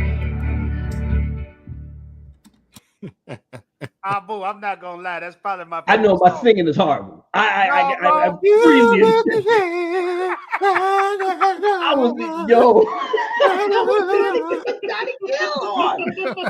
was like, no panties is gonna be dropping for me. Like you did your thing, bro. You did your thing. You Bro, did your that's my- thing, bro. That's actually my favorite song you did so far, bro. You killed You that. serious? Man. I'm serious, bro. I'm not joking. You killed that, man. I know Lorena just sitting up here like, I don't know, brother. I don't know. Man. Uh-oh. she ain't even on the mic now. She's like, no. All right, ladies and Woo-hoo! gentlemen. Oh no, not this heifer again. You got me wanting to sing. Ah. Na na na na. Hey, Is that really? Is this the real deal? Abu Nas, the time The is real deal. It's real. Have we all forgotten? And it maybe real, this son? is just Is it really me, real? but have we all forgotten how many times Bob Iger was supposed to step down and he said it publicly? And there's a whole, but wait, there's more. I gotta stick on a little longer. Do you think she might be doing a Bob Iger? Just Guys, saying, gotta entertain that angle. You're also traumatized. It's real. She's leaving. It's not a rumor. I am not going to believe it until we see video footage of her walking out of Lucasfilm with all her stuff in a box. In the Variety article, they reached out and they said, that's just speculation. Not, it's false. Therefore, this is real. Really? I want everybody else to not believe it when I see it, but let's put it where it really is. She's gonna be 72. How much more is she gonna do? She's not. Star Wars is in the gun. What are you gonna do? What are you staying for? Other than like what? What are you staying for? Move aside, and let's try something else. I mean, I'm out. I don't care who you put there. I'm out. But I mean, you can at least give it a shot. What's she gonna do? What exactly is she doing that she's staying there for? What? She doesn't. We haven't heard anything about her until right now. What is she doing? The same She thing has can be the said about industry Bob giving her Iger. accolades. She has the industry giving her accolades. You know, she's getting lifetime achievement awards, all that stuff. She's a darling. So She knows where the bodies are buried, pretty much. I was about to say that. That's exactly what she is. It's prestigious. She knows who's on that flight list. That's what it is. She knows who's on that flight list. You know, let's just say it actually does happen. Pretend scenario. This is probably the textbook definition of way too little, beyond too late. This will be the new definition by what that statement will be measured against. Because a lot of people thought, and I'll admit, including me, thought back in 2020, maybe there was a chance, not to quote Dumb and Dumber, But then they made it very clear that she was not leaving when they not only had what was that thing called? Where they did the prequel way before the prequel trilogy. What was that series called that they basically Acolytes. They did what was that one other story that had the Rock Geode? What was that story? High Republic? High Republic. They did that High Republic. And hold on, fellas. Hold on, Nick. We gotta do this. All right. Nick, I ain't trying to cut you off. Just hold that thought. You're good. Fellas, we need to do it. 1, 2, 3. The Republic. Go ahead, Nick. By the way, Fatal, you got to do the touch again too, just so we clear. You got to play that again. Keep asking, why you keep asking him for the touch, bro? What is this touch? That's the name of the song. I'm confused. Hold on. That's the name of the song. Yeah, he talking about the song. Because you had me a little bit concerned. He do need to pause himself. Fatal, I'm gonna need that touch. I need that touch. I said you need to play the touch. Not I need the touch. Stop putting words in my mouth, bro. Okay, I was hearing it wrong. I'm sorry. Goku isn't the only Super Saiyan. There's another one right here.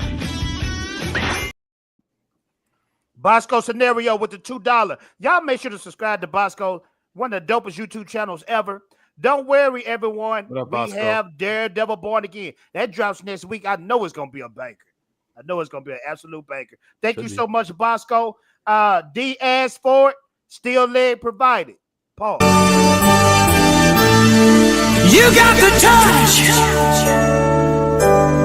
You got the power.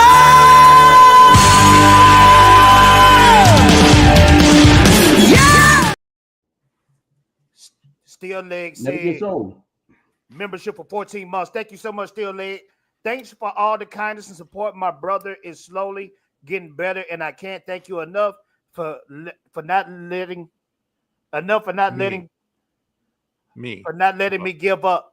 I just hit 628 628 subs. Congratulations, bro. And congratulations on your brother doing better too, man. You're nice, doing 100%. Yeah. By the way, Mike had bad knees. He gifted a membership. That's what that was for too. Okay, I'm gonna definitely get that. Dark Plato with the $2. Thank you so much, my friend. Here you go.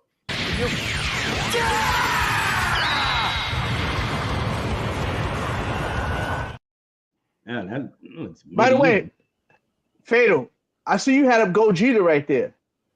You know there's a new fusion coming, right? Just so we clear. Hey man, that Dama. There's a new fusion coming. I'm having a good time with that Dama. Dark Plato, there's going to be a different version of it too, because it's a fusion bug. So I don't know what they're going to call it. Hey, Akira, he showed his eyes before he left this planet, bro. Yes, he did. So serious. Crank that vid, Fatal J. Hey panel. Thank you so much, sir. Mike has bad knees. Thank you so much.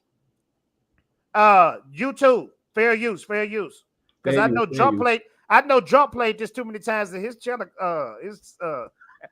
His live shit got. You got the touch. You got the power.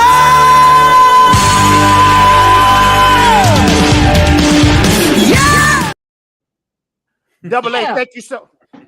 Double A, thank you for the $1.99. He says the High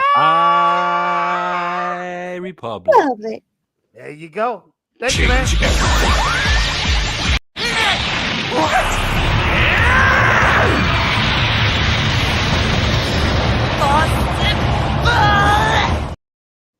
All right, back to you, Nick. I didn't mean to interrupt you. Go ahead. Oh, you're good. But I was bringing up about the High Republic.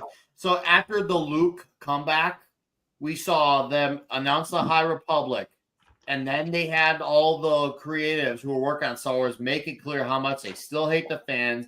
Then they canned Gina. It was a domino effect to make sure, like, hey, yeah, you got lucky with this thing, whether you liked it or not in Mando Season 2, because we're going to make it very clear. And that was where it kind of like sunk into me. Okay, this lady's not going anywhere, even though people kept making videos and streams about her for another 4 to 5 years. I let it go by 2020. I'm like, okay, this isn't going to happen. it just blew my mind how someone could fail as much as she did, and they still kept her on board. And yes, she must know where the bodies are buried, because this is like failure on an unparalleled level I've never seen before, to take the biggest franchise, or at least what was the biggest franchise, I guess you could say, of all time at once upon a time, and take it to the ground, because Star Wars felt like an event. It was one of those things where everyone and their mother knew that a movie's coming. Even if you didn't like it, you at least knew it was a mega level event. Now shows come out and people don't even know. That's how irrelevant Star Wars has become. Yeah. I mean, I've seen that. I know we've all seen that video. It's gone around where you see that whole crowd of excited people on Return of the Jedi. And that clip still to me is like the embodiment to show you people of all, races and walks of life were into Star Wars because people liked it for what it was. They saw it as sci-fi, fantasy, escapism, good and evil, heroism. And that was all taken away for this corporate manufacturing product where they just milk out shows that no one watches. And I used to think no one was hyperbolic, but now that seems to be closer to literally being true and not just figuratively being true. Because what was the last show that came out? Was it Acolyte or was it that Skeleton kids Crew? show? Skeleton Crew. Right. I think I know 5 people who watched it, and those 5 people who were doing it for the YouTube channels. That should tell you something. I think somewhere along the way, somebody decided that Star Wars was primarily for angry white guys, and they made it job number 1 to try to sell it that way to everyone. So now we have to change it, So every time there was a new show that was introduced, you had the stars come out all the time. I didn't feel always welcome, when I was into Star Wars, and they sold that narrative, they made that job number 1, and they disrespected all of us because we've all been here forever. We've all been Star Wars fans. Like you were talking about that famous clip where everybody came out to see Return of the Jedi. That's the way it always was. And I always say that if you want diversity, look at your audience. Don't necessarily look at what's on the screen, because your audience is attracted to characteristics. And I think I heard you guys talking about that before I got on. You're going to be attracted more to those personality traits of your heroes more than what they look like, So they went out of their way to painfully try to hammer that in. And in the process, they ruined everything, because none of these characters that they made endure. No one's going to be talking about, I don't even remember the name of the girl in the Acolyte at this point, the 2 twins or whatever. Yeah, like no one's gonna be talking about that. OSHA. Yeah, OSHA, whatever her name was. Food Code Company. They named her after a food code company. That company who checks on food. Thank you. What? No, that's safety. That's not even the safety company. Not even food. They check OSHA is safety.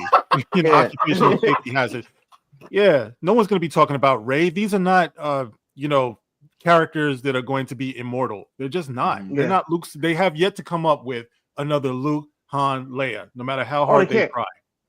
So you brought up a good point, Nick. You said when they fired Gina, that's the thing that I think a lot of people are maybe glossing over a little bit. That court thing happens this year. It does, and I think that might have something to do with this retiring thing. They're probably like, look, we're probably, you know what I'm saying? Like a lot of people ain't put that. I haven't seen anybody say that really, because that is supposed to happen this year. And now all of a sudden she wants to retire this year? It's probably because, they know they're screwed in that courtroom. They know they are. Interesting. Because Discovery has been pushed. They tried to get out of Discovery. They have to do it. So they're gonna see that she has something to do with her getting fired. And I think she wants none of that. And I think that's the first thing. She may be stuck with it. Yeah. She may be stuck with it, retirement not, because you know who else can be stuck with it too, even though he may or may not have anything to do with it? Bob Chapek, because it happened during his time when he was in charge. So guess what, dudes and lady? You all got to show up too, whether you want to or not. You don't get subpoenaed. Yeah. Well, they don't. Bob Chapek's not on good terms with them. I don't even care if Gina doesn't win. I just want all the information to come out. If all the information comes out, that's what I want to know. Right? It's all about the discovery. I want the revelation. I think she wins. I think she wins because she has a solid case. You can't You can't sit there and say that what she did was important when literally the people was in the same show as her, was doing the same thing, even worse, because she put up a meme basically. He literally said that. He said that, you know, these voters are the same as the voters that lost back in the day. He said that. You can't do that. Right. Yeah. You just, I don't know. Right. I'm just saying.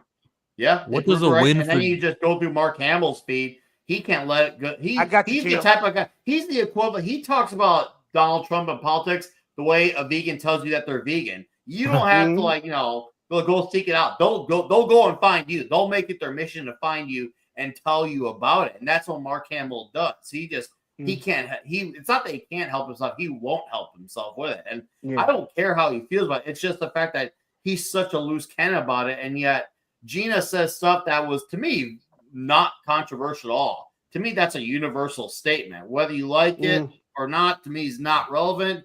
She ended up being proven right over time because people were being hated on, discriminated on, whatever word you want to use, for their beliefs, how they felt about something. And then look what happened. She got canned. And then we're seeing, obviously, the vaccine situation, not to make about politics, but you get what I'm getting. Then the culture war stuff. It's happened throughout those last 4 years. We've seen people getting ridiculed, ganged up on, bullied on, dogpiled on the internet, all because of these silly, dumb things. Canceled. It's insane. And it needs to stop. And I think if Gina wins, even if she doesn't win, I feel like this case is going to be the first thing that really sets a precedent that these people cannot just do what they want and get their way with it all the time. I think that's definitely the minimum outcome we're going to get out of this. But she might have a case, though. I think she definitely has a strong case, especially when they fired her. They made it a point to insult her when they fired. They didn't just say, like, we have parted ways with Gina Carano. You know, we wish her the best in the future. They didn't do like the usual, like, you know, corporate press line. They threw in some abhorrent lines about her, like, on the way out. So, and you're not supposed to do that. You're not supposed to make it personal when you let go of someone like that. They did make it personal. So that's going to work on our case as well. Of course, then there's the funding of, you know, Elon Musk as well. No big deal there. No, but that changes everything. This isn't like we're looking for a verdict. This is discovery is the goal. Like, for her to win, the dirty laundry goes out there. She's not trying to win money. There's not a amount of zeros Disney can give to make this go away. What she wants and what Elon wants is for every little dirty secret of Disney to be out in the public. And they are this way. So the victory even comes without the guilty verdicts.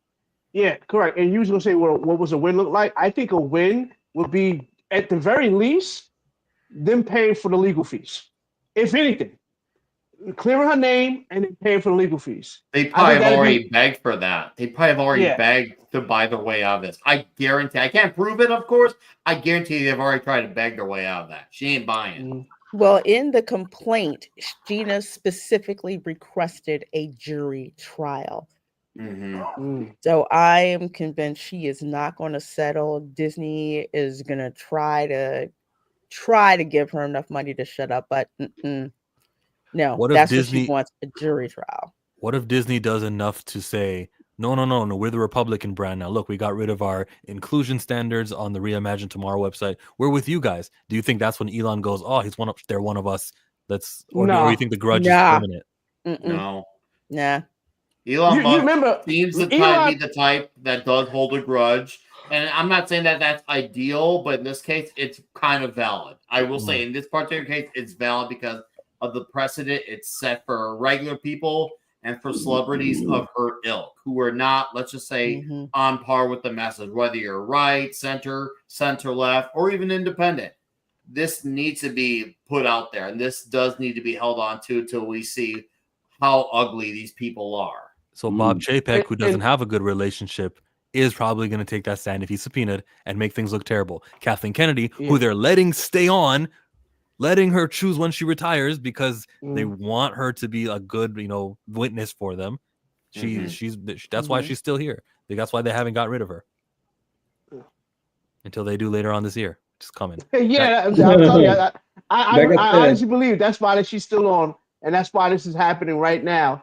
I'm not singing the praises. A lot of YouTube content creators is running with this shit, and like I said, everybody got to eat. So me, I'm not in the game of just just seeing Hollywood Reporter and Variety. Now they saying the same thing. And I'm like, when I see her walking her ugly ass out the door, that's when I'm going to say, okay, everybody, finally she's gone. Yeah, but she's gone.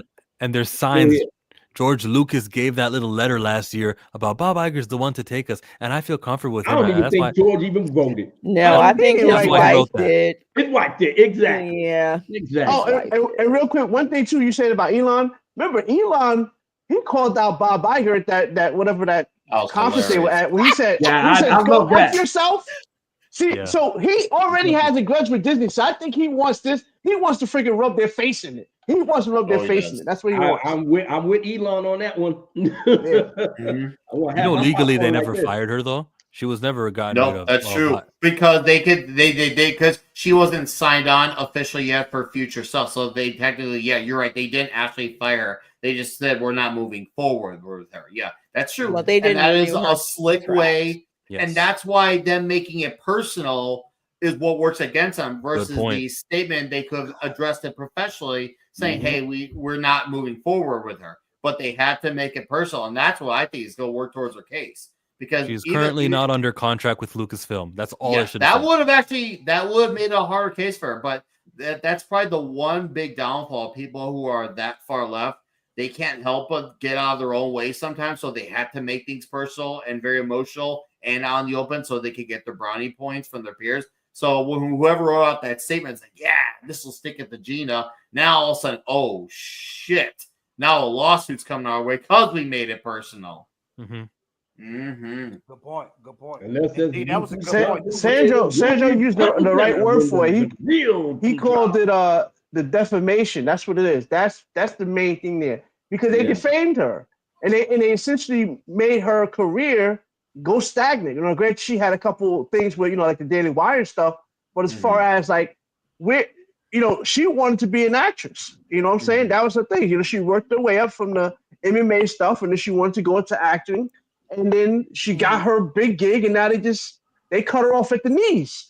Is her Fast and Furious character still alive? You can come back from being racist, right? You can come back from being racist. You cannot come back from being labeled an anti-Semite. You can't come back from being labeled a homophobe, and that's what they did to her. They pretty much, the two things that you don't recover from is that, so no matter what comes out of this, no matter what they do to make her whole again, there's a big section of the audience that don't want to associate with her or anything that she's involved in. So, I don't even know how you would begin to repair what they did to her. I don't know how they would fix that as far as the fan relationships go, but as far as actors and actresses, it has been clear. No, I don't know how much you pay attention, Mark, but I have seen her do panels at cons with Katie Sackhoff, with Giancarlo Esposito, which is cool to see. So it shows you they're friendly. Obviously, William Zabka has been spotted chatting with her too at cons. So it's clear that people still like her and they respect her. And even, rest in peace, Carl Weathers acknowledged her without apologies. Happy birthday before he passed on. Rest in peace, Action Jackson, by the way.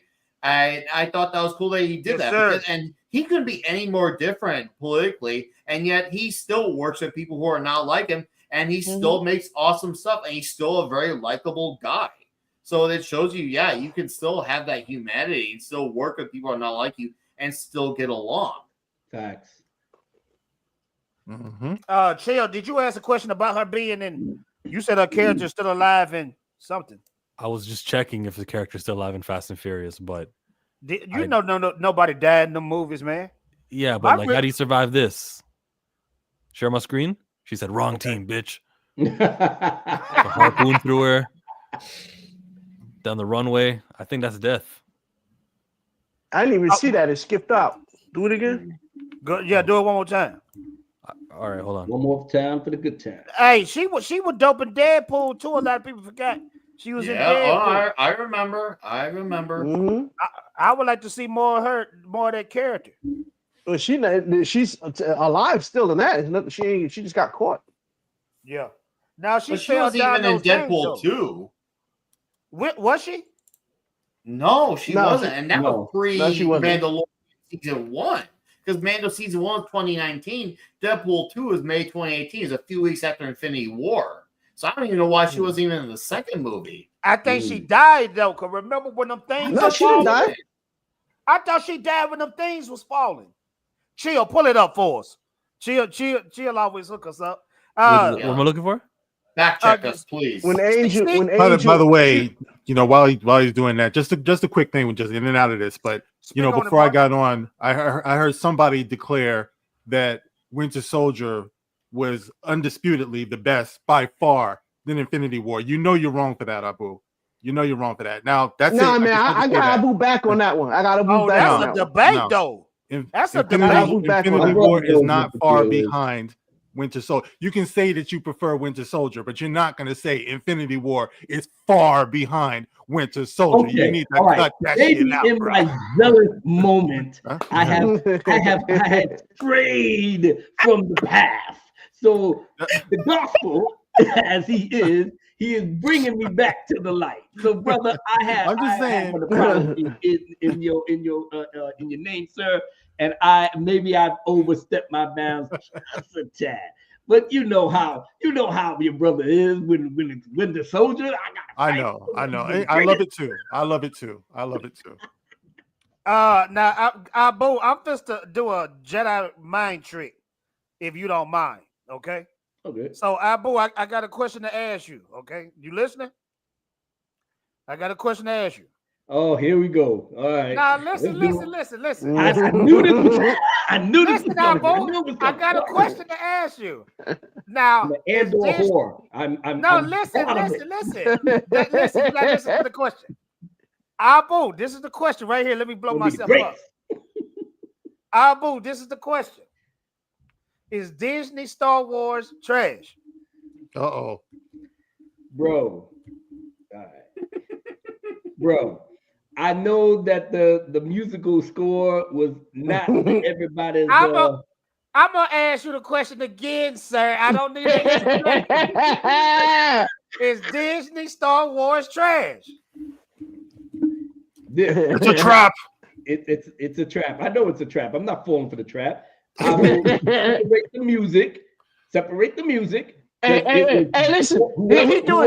He doing a few good men. He be like, I want the truth. Bullshit. You can't handle the truth.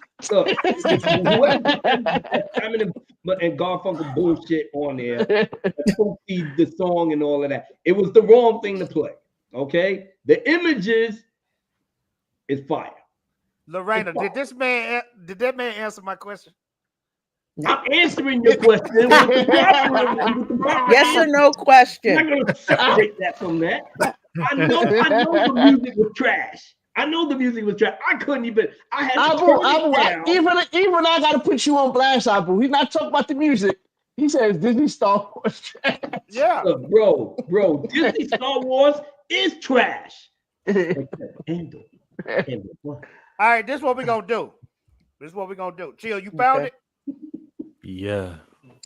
Okay, we're gonna look at this real quick because I thought she died. And then we're gonna check out the trailer. Fair use. Fair use. I should mute it. Oh, goddamn. That was brutal. There. Gina was a cold villain. Oh. That's bro, dead. She died. Yeah, ain't no coming back from that. That was good. She died. Right? Okay. All right. Case is closed. She's dead. I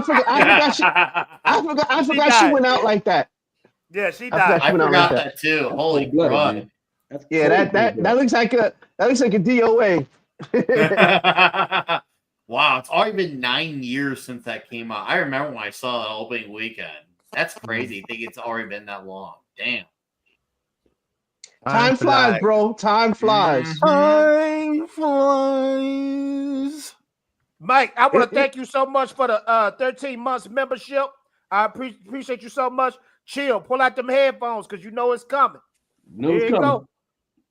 And I can't even find it. You got the touch. You got the power.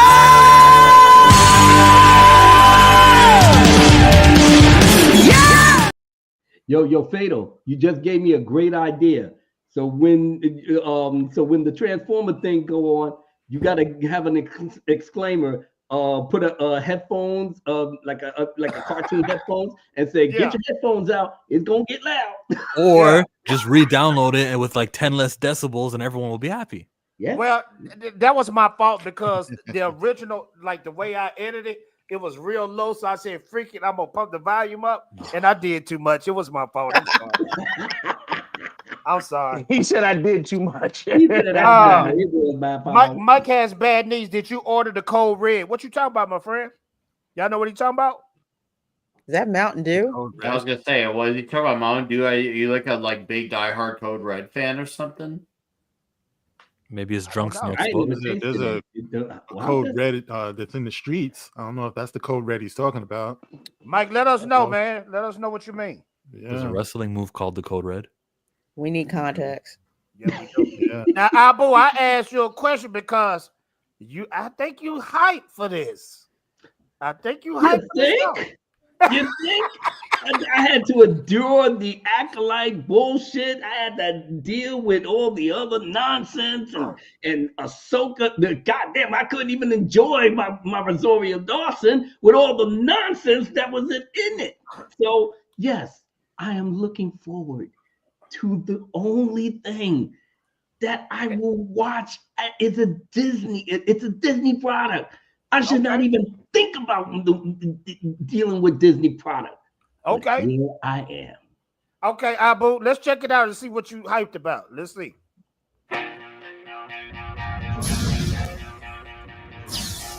And I better not play this too much because I know how YouTube. You better skip it. Pause it. Yeah, I better pause it because they'll get me. They'll get you. This is crazy. Why do I hear radio music on a Star Wars trailer? Yeah, I was gonna say. This is my first time actually watching this. My first time watching this, so I heard everybody talk about the music, and I could tell already why there's a problem with the music. Yep. Is there other Star Wars, particularly Disney Star Wars trailers, that have this type of music? Because let's put it this way. Yes, actually, you know what's crazy? They did that with the CG. Well, it wasn't even a movie, but it was the CG Clone Wars. I think that first season they played music that didn't fit with Star Wars in it. Yeah, this type of music doesn't make sense. Like, I'll put an example. Like, I love the band Motorhead. I don't want Motorhead in Star Wars. I'm sure Motorhead would agree with me. They don't want their music in Star Wars. They don't mix. Not everything has to mix and be blended together. Some things are meant to be on their own 2 feet, and Star Wars does work best with orchestral, epic type of music. You took the word right. It's a is anybody space familiar opera. with what this song is? Is anyone familiar with the actual song they're playing here? No. But I'm pissed off because every time I see this freaker right here, they used to joke with me in high school. They unlazied his No, they used to say I look like him in high school. Do I look like him? No. You have your eyes straight. Well, you know what? There may be a little bit of similarity. You just look. So, you think I look like him for real? Worked your ass off for like 45 years, and you're ready to retire, and you know what I'm saying. And you want to tell these young bucks that I ain't never liked any of you. That's Fader when he tells kids to get off his lawn. Get off his lawn. To finish my thought, apparently the song is a rebel song. The theme of the song is supposed to be rebellion. So I think they were thinking about the theme more than the actual appropriateness of the music. Yeah. Like you said, the music is supposed to be orchestra. It's supposed to be big, but they chose this for the message.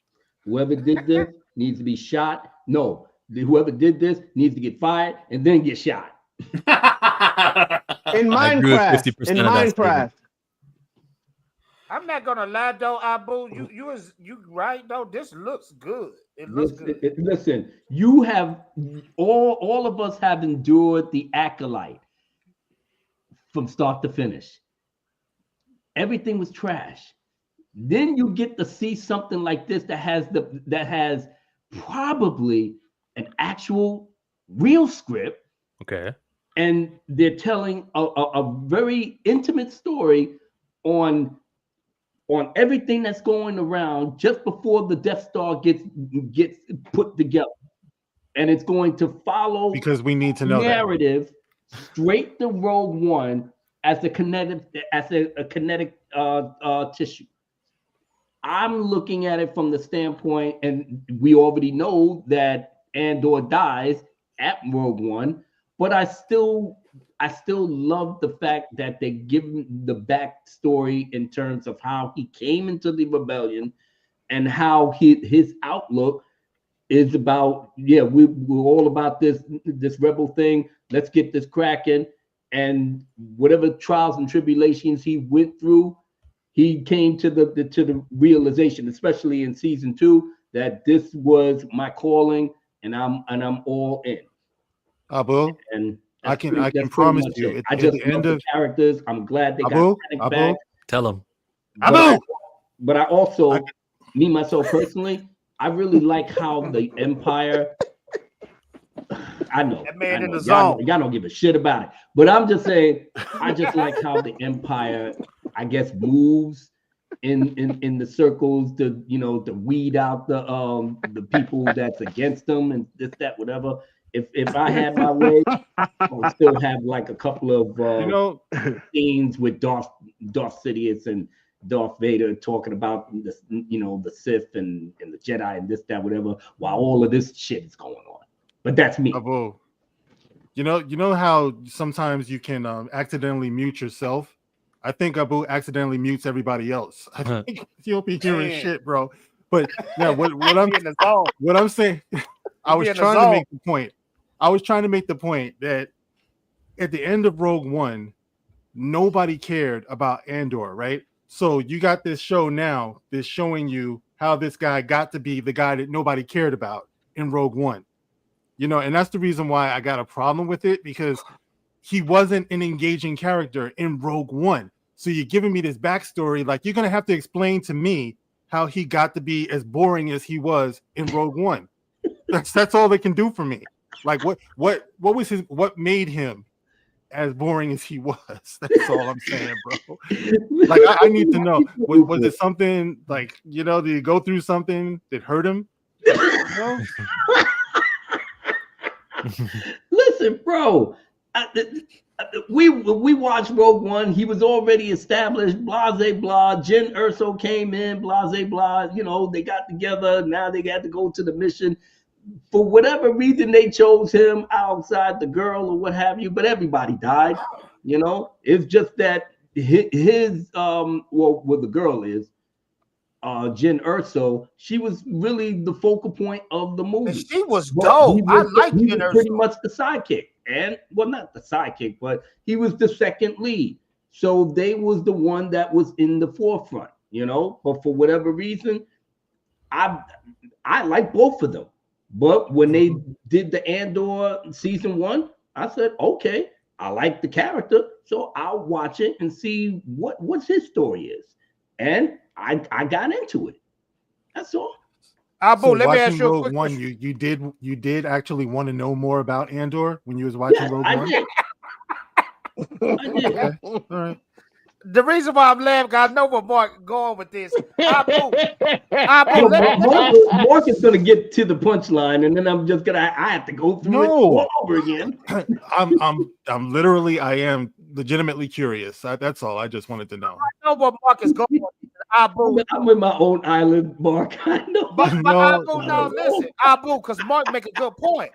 What is the point in all this when we know he gonna blow up in Rogue One? What's the point? Because the entire series does give a clear story of how, like, as I'm looking at it, the Death Star is almost complete. They got the plans and everything else. Everything is all going according to their mission, and the rebellion is just like coming up. It's just like coming up in the ranks. Yeah, Chillmonger going to sleep. Everybody just don't. I guess just don't get it. But not everybody is all about, oh, I can't stand this. We got a topic There's a lot of people that's really digging it. I just like the dialogue. I just like the acting. I mean, obviously the acting is heads and above, head and shoulders as the acolyte, you know. And for whatever reason, I guess if you really like how the Empire moves or how the rebels, you know, try to get down and dirty and everything, it may be something for those types of people. For some reason, with all the bad shit that we was getting from Disney, especially Obi-Wan, I was literally getting ready to check out on everything. And for whatever reason, when Andor first one came, and I was sitting up here like, this is going to be fucking corny. It's going to be stupid, blah, blah, blah. And it's just the dialogue. The dialogue, especially when the Imperials just go at each other. It was almost like Game of Thrones. I was like, oh shit. But okay. see, and there it is. See, I said when I started watching it, you know, before I fell asleep, I said that yes, the writing was superior. I said the writing was superior. Absolutely, you know. But the question I kept having was, is this Star Wars? Now you just said it reminded you of Game of Thrones. It reminded me of Battlestar Galactica, you know, things like that. But I'm not getting my Star Wars fix from Andor. You know, like when I sit down to watch Star Wars, I expect something fantasy, something whimsical. They keep bringing it down to gritty. You know, they keep bringing it down to reality and things like that. I'm just not feeling the Star Wars in it. It doesn't mean that it's bad. It doesn't mean that it's badly written, but it's not giving me that. It's not itching that Star Wars. It's not scratching that Star Wars itch for me. I hear you. That's all. I hear you. Yeah. So a couple of things I gotta say about this. Y'all speak on it and wrap it up. Is a couple things, right? 10 minutes left. You mentioned Obi-Wan. This show is getting 12 episodes, and clearly they put more into this than they put in freaking Obi-Wan. Think about that. They put more money into a show for a guy that we know how. Granted, we know how Obi-Wan is going to die too, but still, nobody cares about Andor. Obi-Wan is one of the top Jedi out there, and you gave his show. You threw it away with little Leia, which she had no reason to have a Leia in there, but they put all that money into this show that nobody cares about. Kathy Kennedy. I'm trying to figure out that. And on top of that, right? Stop. This is my biggest problem. They keep going. They put all this money into stories revolving around the Empire. When all they have to do, if they want to get out of the George Lucas fandom era, get out of the George Lucas fandom era. Go somewhere else. Stop being in the Empire. How many stories you get? Because every time you go back to the Empire, you touch something. It's like like in Back to the Future. If you do something, you cause a ripple effect. Every time they go back into the past, they are ripple affecting what happens in the future the first three movies. They mess them up. Every single time they do. It's clear that creative drive is not there. So they need to take everything that's familiar and then have it be based off of that, because they don't have the thought, the imagination, especially emphasis on imagination, to think from scratch. They need to always have something be derivative from something else. Ooh, yeah. So that's why they ride on the coattails of the things that are familiar. I definitely agree with you there, D. I guess at the end, with all the stuff that we have been getting from Disney, that definitely just makes a mockery of the actual lore and everything else. I only looked at Andor as, finally, I'm having to watch something that's not fucking insulting my intelligence. Mm-hmm. You know, I'm looking and listening to dialogue that makes perfect sense to a story that they're trying to tell. And like I said, I'll be the butt of jokes, but for whatever reason, Rogue One, it got me, and I saw it in the movies. So I saw it on the screen. I was digging it. Not a problem. So to have something like Andor in the first, like I said, first season, it's a slow burn. It's one of those. It's almost like Daredevil. When Daredevil started, you know, the first season, it was a slow burn. and then all of a sudden it just picked up and it just went into overdrive, and you was like, wow, that's what I like to see. I'll push back a little bit because Daredevil, the first 2 episodes of Daredevil was way more engaging for me personally than Andor. I'm just like, y'all need to wrap it up. You need to get to whatever it is that you need to get to. And they drew that out too long. It's like I shouldn't have to sit through 3 episodes and then finally things start to pick up. Like Mark said, on technical merit, it looks good. They actually have one showrunner that actually seems to know what they're doing. Just not my cup of tea, and it just took them way, way too long. It felt like it was too much filler. And I feel like, damn, I wish more people could like it. But then again, like I said, it's a small, subculture that actually really likes Andor like I do. I don't know why why it captivated me. But maybe I was just so freaking tired of I was just expecting stupid shit coming out of people's mouths, and it didn't happen. If anything, it just gave me like, I like this character here, or I like how that person rolls over there. And then they're trying to get they bread and butter up, and then the guy Luther. He was always on the Marvel movies. I can't remember his name. We forget his name too. Yeah. You talking about the Netflix dude? Dr. Selvig or whatever from Thor, whatever, what happened? The doctor. I'm like, D, who? Yeah, exactly. Well, anyway, he was I guess he was the prototype for I'm a rebel, but I know I'm not going to get his monologue at the end was just fantastic. He literally just said, you know what? We're rebels. We're going to fight the Empire. Everything that I'm doing it for that cause.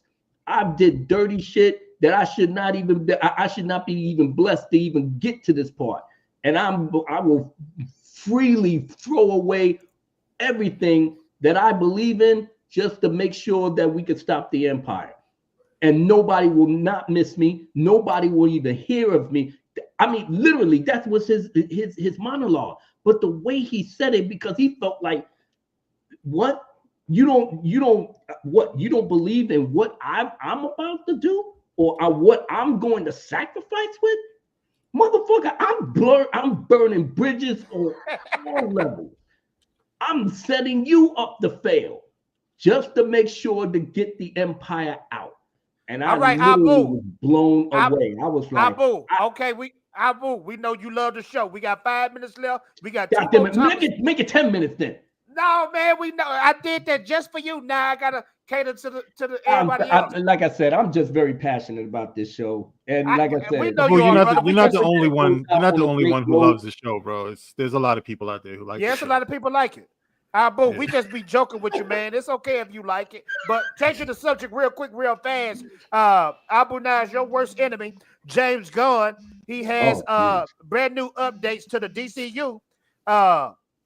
This is what it says. It says, share your thoughts on the recently announced updates and changes to the DC Studios upcoming projects. Do you believe the future is looking bright for DC? So this is the new upcoming shows. You guys let me know if y'all think this is going to fail or it's going to be something interesting. Superman, you got Supergirl coming up next. The Batman with Pattinson. Peacemaker TV series, The Penguin, look like it's going to get a sequel too. Batman, The Brave and the Bold. You got the Green Lantern show. You got Teen Titans live action, Authority live action, Waller live action. You got a Clayface live action, Green Lantern animated show, Starfire animation show, Superpower animated show. I don't know what that's going to be about. You got a Crypto dog show. I don't know if that's live action. Oh, no. And you got Sergeant Rock live action. And you got a Swamp Thing live action. Chill, what you think about that so far? I think it's risky, and to get started with DC, you guys you don't have the opportunity to do risks right now. Very risky.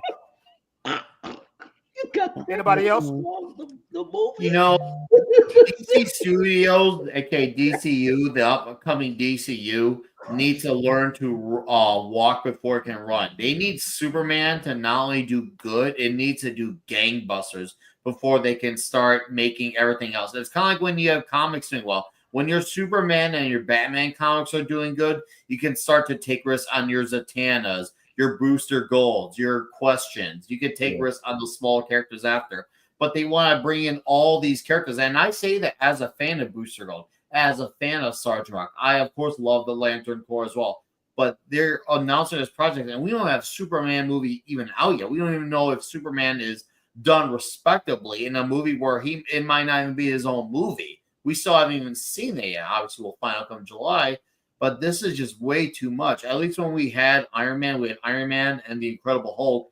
We get Iron Man 2 for 2 years after that. There was nothing else because they need to make sure that Iron Man took off. Because if Iron Man didn't take off, well, then there was no MCU, really. And then Superman basically needs to be the Iron Man of the DCU. This thing needs to hit the ground running and get it right. And a 7 out of 10, like I'll say it if it ends up being that. But to me, if this movie is going to really launch a universe, it's got to be at the very minimum an 8 out of 10. Otherwise, this universe makes no sense. I agree. Yeah, don't show us all of this stuff, because if the first thing, like you're saying, if the first thing doesn't hit, none of the rest of it happens. You know, so right now I'm just looking at one big distraction. You know, and if they want to mirror what Marvel did, well, Marvel's going down the toilet. So they shouldn't do that. They should just concentrate on doing the one thing, doing it big, doing it right, and then you see what else you can do. Yeah, that's the thing. They don't want to take their time. And you know, for all the crap we give Marvel nowadays, was obviously they deserve it, but at least back in the day, they did take their time. Like remember, as I said, there's 2-year gap between Iron Man 2. Then the year after that, you had Thor, Captain America. Then the year after that, you had the Avengers. You're talking 2008 through 2012. We have 5 years to finally get to the Avengers. They don't want to do that. They're not playing catch up. They're trying to fucking sprint like they're the Flash and trying to catch up and act like they got a universe before they actually have one. That's what's going to put them down the drain. Yeah. I mean, the Superman is not even. It's mid. It's mid. If people try to hype this thing, it's mid. It's mid. The marketing was just horrendous from the start. I'll say this about the Superman thing. Yeah. I'm kind of interested in it as far as them putting all of the different heroes in there. I get the idea behind it, and the idea is just if they do this right, if they do it right, then what they should be doing is that just let them know that they exist in that world. Don't focus on them, because you know what I'm saying. Like I get the concept. Like, okay, if something, just think about it, which is kind of the issue we would have, like with Marvel, like an event like with Winter Soldier happening, and none of the other Avengers finding out. That doesn't kind of make sense when you think about it in the grand scope. So I think that's what he's shooting for. I'm just giving a benefit of the doubt. Now we'll say this: that animated Creature Commandos, I actually like that. I'll give them that. I actually like that. It's just not going to work. Like I said, they already once that the simple Jack Lantern, with the Super Bowl ad, that was the dawning thing that you already got googly eyed Superman, you got simple Jack Lantern on the Super Bowl. What are you doing, man? What are y'all doing? The one thing, you're not impressing nobody. You look like you're desperate, and it shows. The only thing that's actually interesting in that whole trailer is Lex Luthor. I disagree on that. I don't love the trailer, but there are things I do really like about it. I like seeing Superman being heroic. I love the hell that the suit is bright. Now I don't like the bagginess. I don't like the scales. I don't like the new 52 collar. That shit's blasphemy for me. But I do like that it's bright. And I do like that we have the Kingdom Come S on there. So I do like that. And of course, there's even nods in the trailer to some of the original creators, too, and people who've worked on Superman in the books before. I do like that. I'm with you. I do like Nicholas Hoult of Lex Luthor. I see great potential there. I just hope he's not the main villain, because as much as I like Lex, We've traveled down that road so much. It's kind of like Batman and the Joker again. We don't need it for another several movies. It's like they're pretending that all these other villains don't exist just so they can do this film, just because, once again, it's already been done. It's already been tried and true. We don't want to take any risk. So it feels like this is a safety net of a movie with minimum risk. I mean, where's Mattel? Where's Mongol? Where's Parasite? They have so many villains they can do it. Brainiac, thank you. There's so many villains you could do. Mr. Mixius Piddle.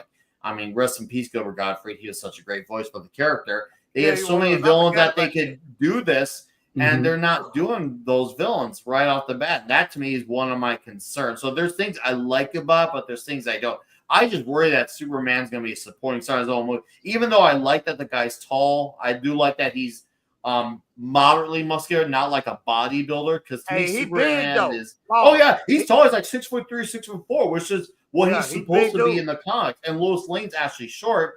And I like the lady who Rachel Brosnahan. She looks like a Lois Lane, and Superman's supposed to tower over her. And it looks like it's gonna be like that. So I like that. I like how my daughter. She's like, hold on, isn't Crypto a lab? I'm like, yes, they did a breed swap. My own daughter noticed that. I was just like, it was a very proud dad moment when I knew she pointed that out. Like, yep, that's not the right breed mix. So she knew better. But I know why James Gunn did that. Because of his dog. He did the same thing. Not only that though, but it's the baby Grogu factor. Oh God, Don't even get me started with that merch. I like Crypto in the books. I love the Super Sons run from 10 years ago with Tomasi, and it was John Kent and Damian, and they had Crypto involved in some of those adventures. So I like the character. I just hope that it doesn't eat up the movie, because we need a Superman story of Superman being great. I just have that vibe with James Gunn, and to me, it just seems like this is the DC version of Guardians of the Galaxy. You might be right. He pretty much can't do anything else and put all the Marvel jokes, and it doesn't fit for DC. You're right. He knows nothing. The normies will probably give it, but for myself, and I tell you, fuck James Gunn every day. I have long memories, motherfucker.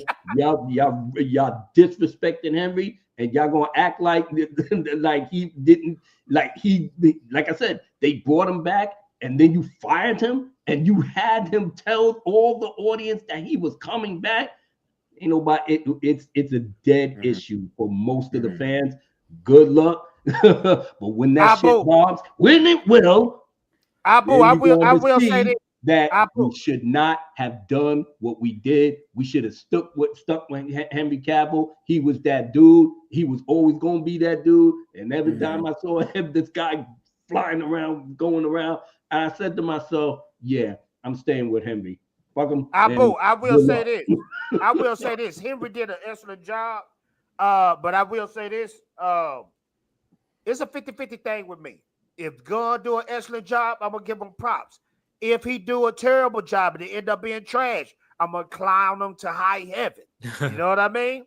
So this movie right here, when Superman 2025 drop in July, it got to be a banger. It can't even be mid. It can't even be mid. Because why can't be a 7 out of 10, Jay? It needs to be at the minimum an 8 out of 10. Like I said, got to be an 8.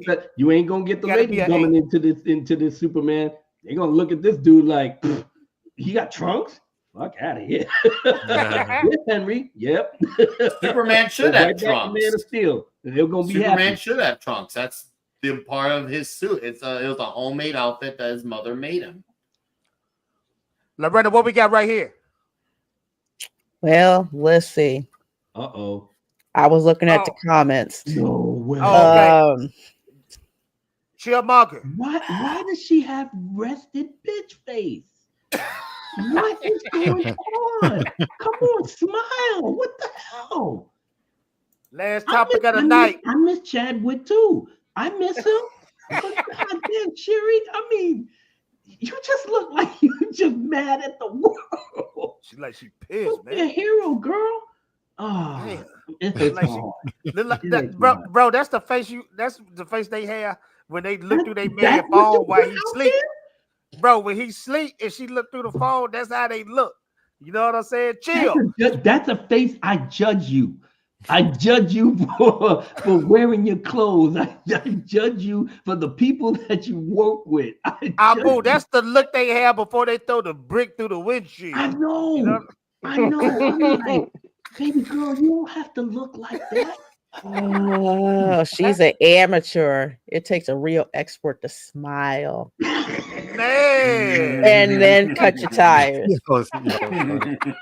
Now this very picture, if she had a big old smile on her face, it would look weird, wouldn't it? If she was just smiling like all of a sudden, you know what I mean? Why they got it smiling like that? Why they got the black girl smiling like this that? Is another, This is another example of why certain characters is not a mantle. This is why it should never be a mantle. Right. T'Challa should be Black Panther. That should be it. That should be it. Damn, I was scared to even watch the movie, man. It's like if these reports are coming out, maybe because she was on set, Letitia Wright was there, and that's why. Oh. I wonder what her plot in the movie will be. Maybe her plot is, hey, I heard there's a really super powerful guy. Maybe he can bring dead people back. Can he return my brother? I wasn't joking. I was hoping that would be the case, Abu Nas. Well, chill. Let me ask you a quick question. It would be one way to do it, right? Yeah. Chill, let me ask you a question now. You know, it's some people on the panel that's hashtag recast T'Challa. Does this set in stone that they still gonna rock with Shuri for the MCU going forward?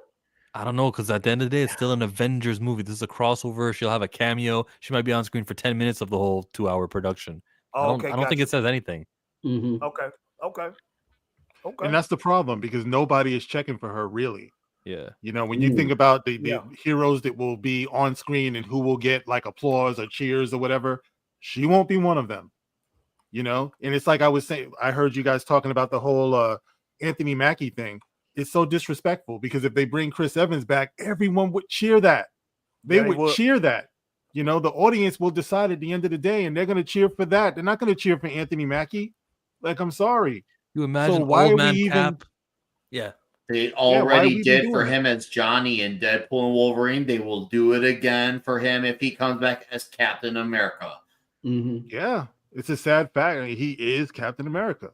That's it. Steve Rogers, Chris Evans. There's nothing against Mackie. Like I said, I like him as Falcon. Why can't he just stay where he's comfortable at? Because he actually was very comfortable. And with Shuri, I think they're gonna get rid of her because her merchandise sales weren't saying anything. No one really liked it. They'll get rid of her. But will they use Toussaint? That's the question. And that's the biggest threat to T'Challa, that they introduce this little bastard son, Toussaint.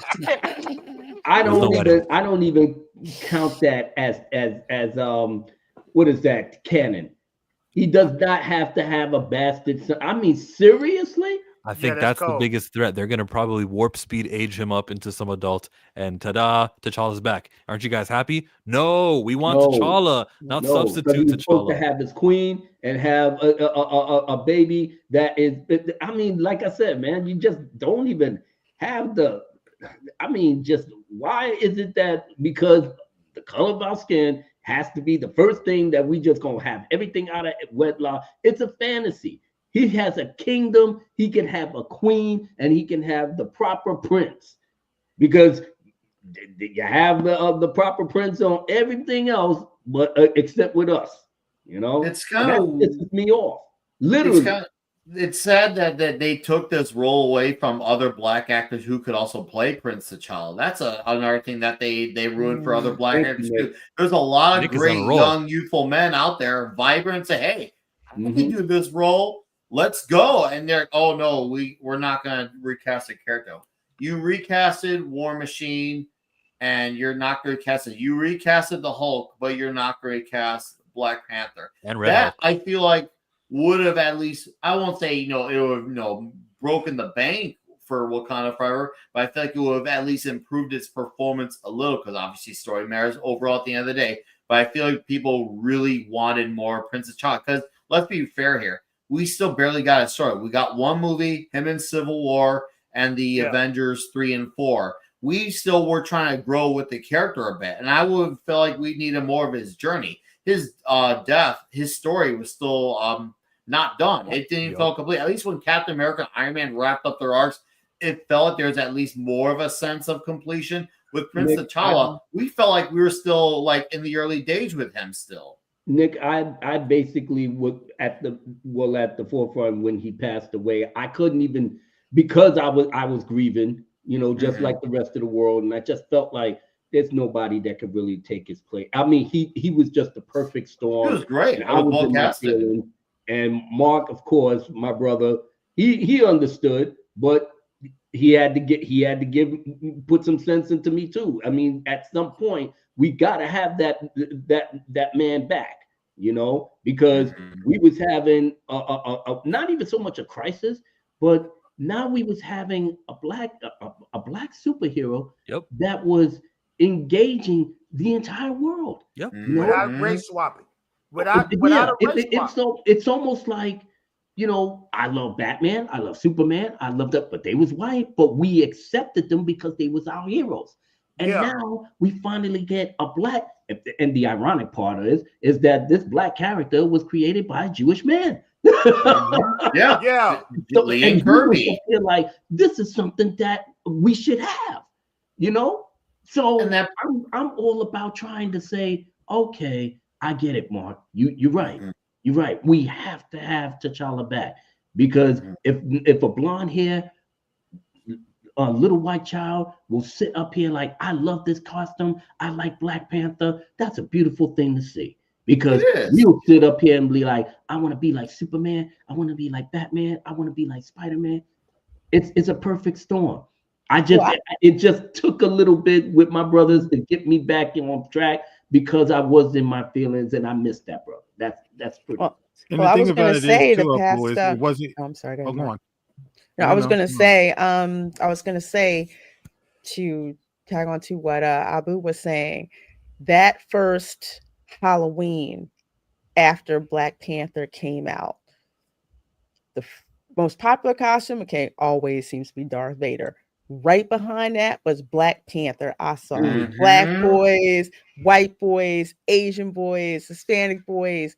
That was the costume. It was a killer suit for kids. It was a killer suit for kids. And kids wore that suit with pride. And I remember I doing the trick-or-treating at my house, and the amount of young boys wearing Black Panther, it was awesome. Like, I was like, okay, you're going to get a few extra candies because you wore a Black Panther suit. Because I've been into Black Panther. I've known about it. I was that idiot in 2010 at the theater who was happy when they acknowledged Wakanda at Iron Man 2. Everyone was like, why is this guy being all excited? Little did they know I was just 8 years ahead of them all. But I was just like, you get brownie points for wearing that costume. And so for me, it was cool to finally see that character come through, because I remember him in the Fantastic Four animated series. I remember him in the Avengers, Earth's Mightiest Heroes. I was actually reading Christopher Priest's run on Black Panther as well. I remember when he was in early Fantastic Four comics. I was happy to see that character. And his appearance in Civil War, you couldn't have made it any more perfect. Seriously, he was dominant. He was badass. His action was killer. And when he was without the helmet, with the helmet on, you still felt and believed his performance. It showed you could still work his character even with the helmet on. He really nailed it with that performance. And had we had that with a sequel going forward, man, I feel like we would have had strong sequels with this character. We probably would be a year or two away from a third one coming out if he were still alive playing Prince T'Challa. Absolutely. You know, and I think the most offensive thing, it was twofold for me. It was disregarding this character, this historic character that was so important, Marvel's first black superhero. You know, you disregarded that, but then they did it in the name of honoring Chadwick Boseman. And I was like, wait a minute now. How are we going for this? Especially, you know, not to exclude anybody, but at the time I was saying, especially as black men, why would we accept that, knowing how important it is, the issue of legacy, you know, the issue of continuing somebody's work, you know, just men in general, you know, or people. Like when you work so hard, like you got to consider Chadwick Boseman, you know, God rest him, was dying of cancer, and he was going to cancer wards to be with the children without even telling them that he was going through it also. You know what I mean? That's how private he was, because he knew the character was more important than what he felt he was going through at the time. So he wasn't there to represent as someone who was fighting cancer. He was going there to represent T'Challa, Black Panther.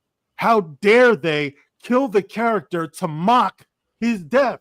And you would say that's what he would have wanted? That honors him. You know what I mean? Yeah, Chadwick Boseman's a gatekeeper, Mark. He would have been honored to the 10th degree that they killed the character. That's who Chad is. You know, he's this diva who doesn't want anyone else to play the character after he dies. He's elevated sarcasm to an art form. I love it. I love it. But, you know, that's the part that blew my mind. You know, when I saw every, like, grown men, you know, sitting in a movie theater crying, lift me up, hold me down. It's like, are you kidding me? Like, this is what we're going for.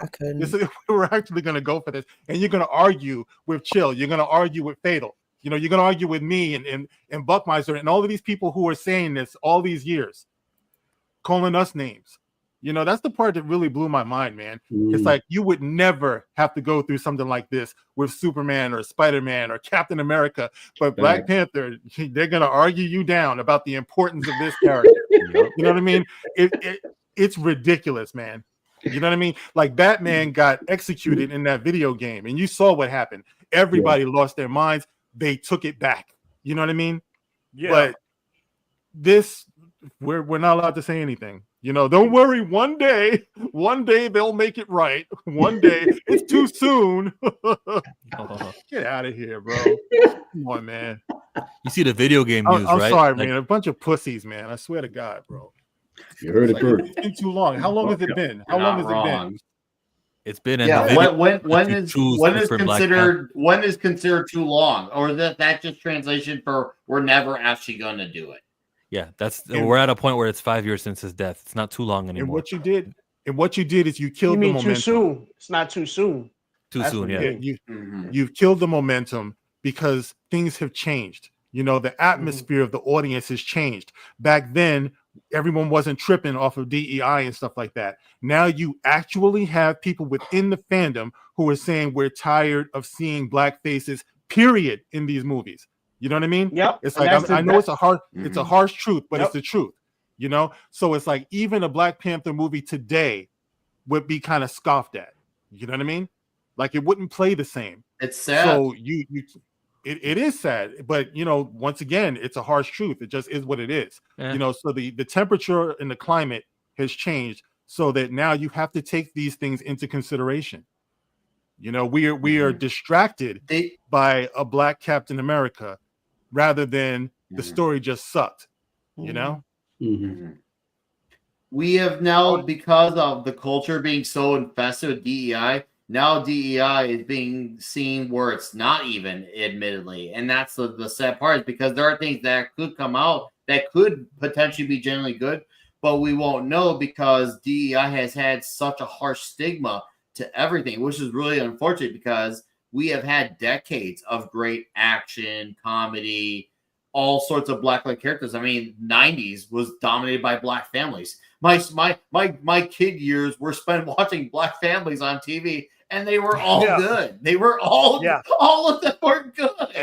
And they watch better as an adult. They watch better as an adult. Yeah. Perfect example. Just a few weeks ago, they had that movie. Now, granted, it was a Tyler Perry movie on Netflix. I get that part could be kind of shaky, but it was based off of a true event. Oh, the that 688 that came out, right? And everybody, oh my god, yeah, bro, this is real women that did a real job. You can they just saw Mel, in the middle of freaking World War II. I mean, what? You know, and that's this is the byproduct of all of pushing so far on the agenda. I literally been, and I like I said, I was dipping my toe in nonsense on Twitter, but I got somebody still literally fighting with me about the Force is female. And they say, oh, it was a Nike thing. No, that was a Kathleen Kennedy thing. You can say it was, even though when you look at that picture, you don't see anything that says Nike on there. Nothing in the backdrop, nothing. But it was a Nike thing. I'm like, okay, fine. You want to keep this same Nike thing? Let's play that game. All right, it's a Nike thing. But look at the actions of Kathleen and her rule of Star Wars. They push the Force is female, regardless of what that slogan says. They push that. So this is where we got so far to the agenda being pushed so much, whether it be swapping, the female leads, all that stuff, all to detriment of actually having brown people or female lead stuff. Yeah. That's what they done. Like it's changed, man. It's like we saw the recent Super Bowl halftime show. You know, I see people saying, well, there were no white people on the stage during that performance. All right. Now, back in the day, not even that long ago, that wasn't even an issue. You know, people are just watching the performance, whatever. You know, you like it or you don't. But that's not an observation that a lot of people would make. Now, you look at a Black Panther movie today, they'd be asking the same thing, you know? Like, where's the balance? Why are there no white characters? White, you know, or God forbid they cast a white guy as the bad guy, then it's white man bad. Like the whole dynamic has changed. You know what I mean? So it's like when Black Panther first came out and everything, and it made that huge impact, it wouldn't do that today. Like you had to strike while the iron was hot. You know, we were waiting for that forever. That's the reason why kids were dancing on their desks and everything when it came out. You know what I mean? Because this is something that they were waiting for, is something that they were appreciating. But like I said, they lost it because everything is about timing and momentum, and they wasted it, man. That boom, bat, boom, boom, boom, bat, bang. That stupid song stuck in my head. That Kendrick Lamar song. About the explosion. Young. I mean, we just to wrap it up. Nick, we want to thank you for coming to the show. You have anything you need to promote? Your YouTube channel? What's going on with that? Okay, so first off, thank you for inviting me. It was a blast to hang out with you and to see some of the other familiar faces. And to the new faces I wasn't familiar with, a pleasure to meet you. I do have a channel. It is titled 32 Flavors of Nick Weiser. It's a ridiculously long title. Put it in the chat so we can subscribe. Everybody can subscribe. Yeah. I do have my Friday night show. Basically, we talk actual comic books, not about the movies, but the actual comic books. And we do it over drinks, which is great. And also, I will be having a Daredevil video on 5 Daredevil stories you should read before Born Again comes out. So if you're a normie, great. If you're a someone who knows their books, like, okay, Nick chose great picks because I have good taste. I'm confident in my taste. So of course, I'll be covering the show with my buddies. It's my first modern show I've covered in 4 years. That should tell you something when I love Daredevil that much. So yeah, I'll post the channel in the private chat, and you guys can all plug it away. But yeah, seriously, it was a fun discussion, and I feel happy to have been here with you guys. Thank you for having me once again. It was freaking awesome. You'll be back. Chill. Love to. You a guest, but kind of not really no more. Like I said, we're gonna put you through the Dark Council trials, and we'll see how it work out. Now, if you're a weakling and you start crying and all that stuff, you ain't gonna make it. So we'll see how it go. But Chill, listen, what you got to promote? Chill is Chill's favorite YouTuber, man. It's like he Yes, got I am. for nothing. What do I got coming tomorrow? Tomorrow I'll do a Pantheon stream. The Pantheon includes me. See, none of the Dark Council are Pantheon members. So how does that make you guys feel? The Pantheon is me. It's my friend Marcus from Back of the Bus, and it's Darius from Planet Fanatics. And we'll be live streaming talking about the Kathleen Palpatine exit and so some of the same things we brought up over here, especially the video game of Black Panther, where you get to select a Panther. When has that ever happened for a superhero? Ladies and gentlemen, we got Nick channel right there. Make sure to subscribe right now, man. He does great work. Chill do great work. And Abu Doppelganger, please take us out. Time out. Time out. Before you do that, time out. Got you, time out. Uh-oh. We gotta give our condolences to Biggie's mother, because she passed away the other day. Yeah. And we also gotta give our condolences to Michelle Trachtenberg, aka Dawn from Buffy the Vampire Slayer. That one really hurt my soul, because I used to love that show, man. You know, so I basically grew up watching her like on Buffy's and stuff like that. So yeah, I that was a real remember her sudden from thing, bro. even before Buffy, when she was on them Nickelodeon shows, bro. Yeah, she was on Harriet the Spy or something like that, I believe. Yeah, Harriet the Spy. My condolences to the Wallace family and the Trachtenberg family. So yeah, I just wanted to do that before we get out of here. Okay, I didn't want to make it a sad note to leave on, but I still want to definitely give them a shout out. Yeah, absolutely. Yeah, and Mike has bad knees. We're on the same wavelength. Roberta Flack, Roberta Flack, that hurt. A true queen, a true artist, and man, on the strength of my mom, because she used to play those records all the time, man. So definitely a life well lived and appreciated. Amen. Rest in peace, rest in power. Thank you so much for your contribution, man. You changed a lot of lives, entertained a lot of people, Abu Doppelganger, take us away. And now that we finally come to the here we go. Dark Council. Jokes. They was waiting for this. It's been a while, but that's okay. Get it out their system or whatever. But anyway, just got through doing rest in peace shout outs. Family in the chat. Anyway, you're talking about they got jokes. I'm ready. I was ready for y'all jokes. I was ready for it. We had a lot of laughs, a lot of music, and a lot of love. But unfortunately, we finally come to the end of the road. And yeah, it's late, and we got to get up out of here. A lot of us got to go to work tomorrow, including myself. But I want to leave you here with a little something, nice and smooth to get you in the mood. So without further ado, I did that right. So let's get this cracking. Oh, yeah. Dark Council still got jokes, but that's okay. Anyway, this show is brought to you by the Good Times of Goodrich. I said it before and I'll say it again. When you got to get out of here, these ties are for you. Once again, it's time for us to break out. Hope you all had a lot of fun, no doubt. But this is the time we pack up our shit. Turn out all the lights so we can go split. Head back home, we cool for the week. Planning for the next show to give you more treats. Ready to rock, promote them in the streets. Wednesday night comes, you're back up in the seats. Rocking the start hard, rinse and repeat. Bless you with the knowledge and the wisdom that deep. When it's all over, you go to sleep. We praise the Lord for the souls that he keeps. The Dark Council is truly the elite.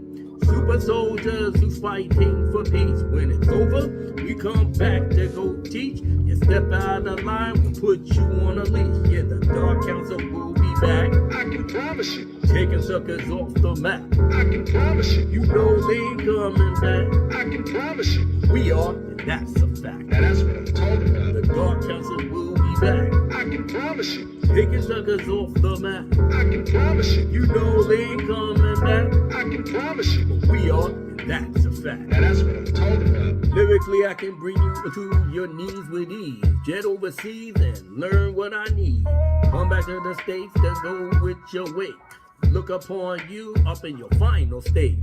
Bismillah ar-Rahman ar-Rahim. Alhamdulillah Rabbil Alameen. Wow. I'm not the one son and neither is my team. Dark Council always reigns supreme. Better tell them guys this is time testify. Whether your head, better put it to the side. But that's all things that you put on the dollar. Select a rewind, y'all bitches gon' holler. The Garner Salah, of course he's a scholar. Put you in detention and go tell your father. Your daddy's belt gonna calm your ass down. The one Abu Nas best up in town. The Dark Council will be back. I can promise you. Taking suckers off the map. I can promise you. You know they ain't coming back. I can promise you. We are, that's a fact. Now that's what I'm talking about. The Dark Council will be back. I can promise you. Taking suckers off the map. I can promise you. You know they ain't coming back. I can promise you. But we are, that's a fact. Now that's what I'm talking about. Oh, I tell you, the Dark Council, baby, the best in the world. Come on. Yeah, baby.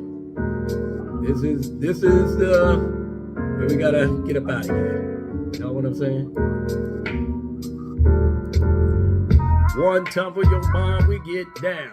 Clowns up in here gonna get out of town. For us, Y'all council hold the line. 6-man team always on the grind. Trouble comes to us, we respond in kind. Cause some of y'all love to go drop a dime. Haste makes waste, go come get a taste. You know what I know, we can never be replaced.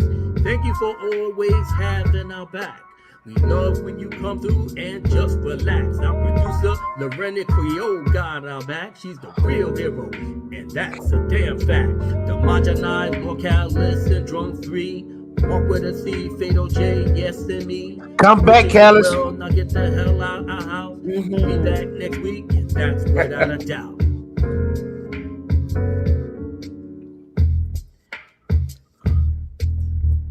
Oh, I know y'all gonna bump this in y'all car, but that's okay. That's all right. We had a hell of a night, and I'll tell you one thing, man. It's an honor and a pleasure to be in all of y'all presence. That's right. And yes, I do charge beats. Like $3K a pop. Hey man, like I said, hopefully Trump will kill the tax. You know what I'm saying? And we good.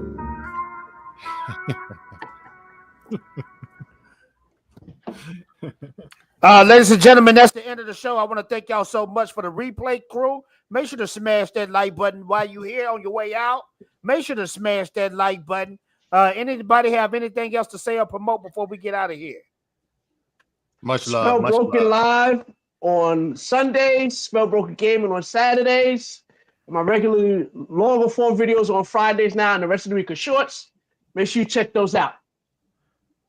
Make sure to check that out. I love Andor. You know what, Abu?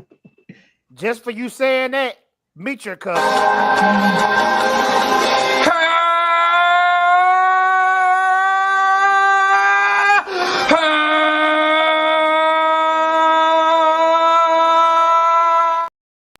Well, that's a very sweet thought of both of you gentlemen, but I really don't see it. Until now.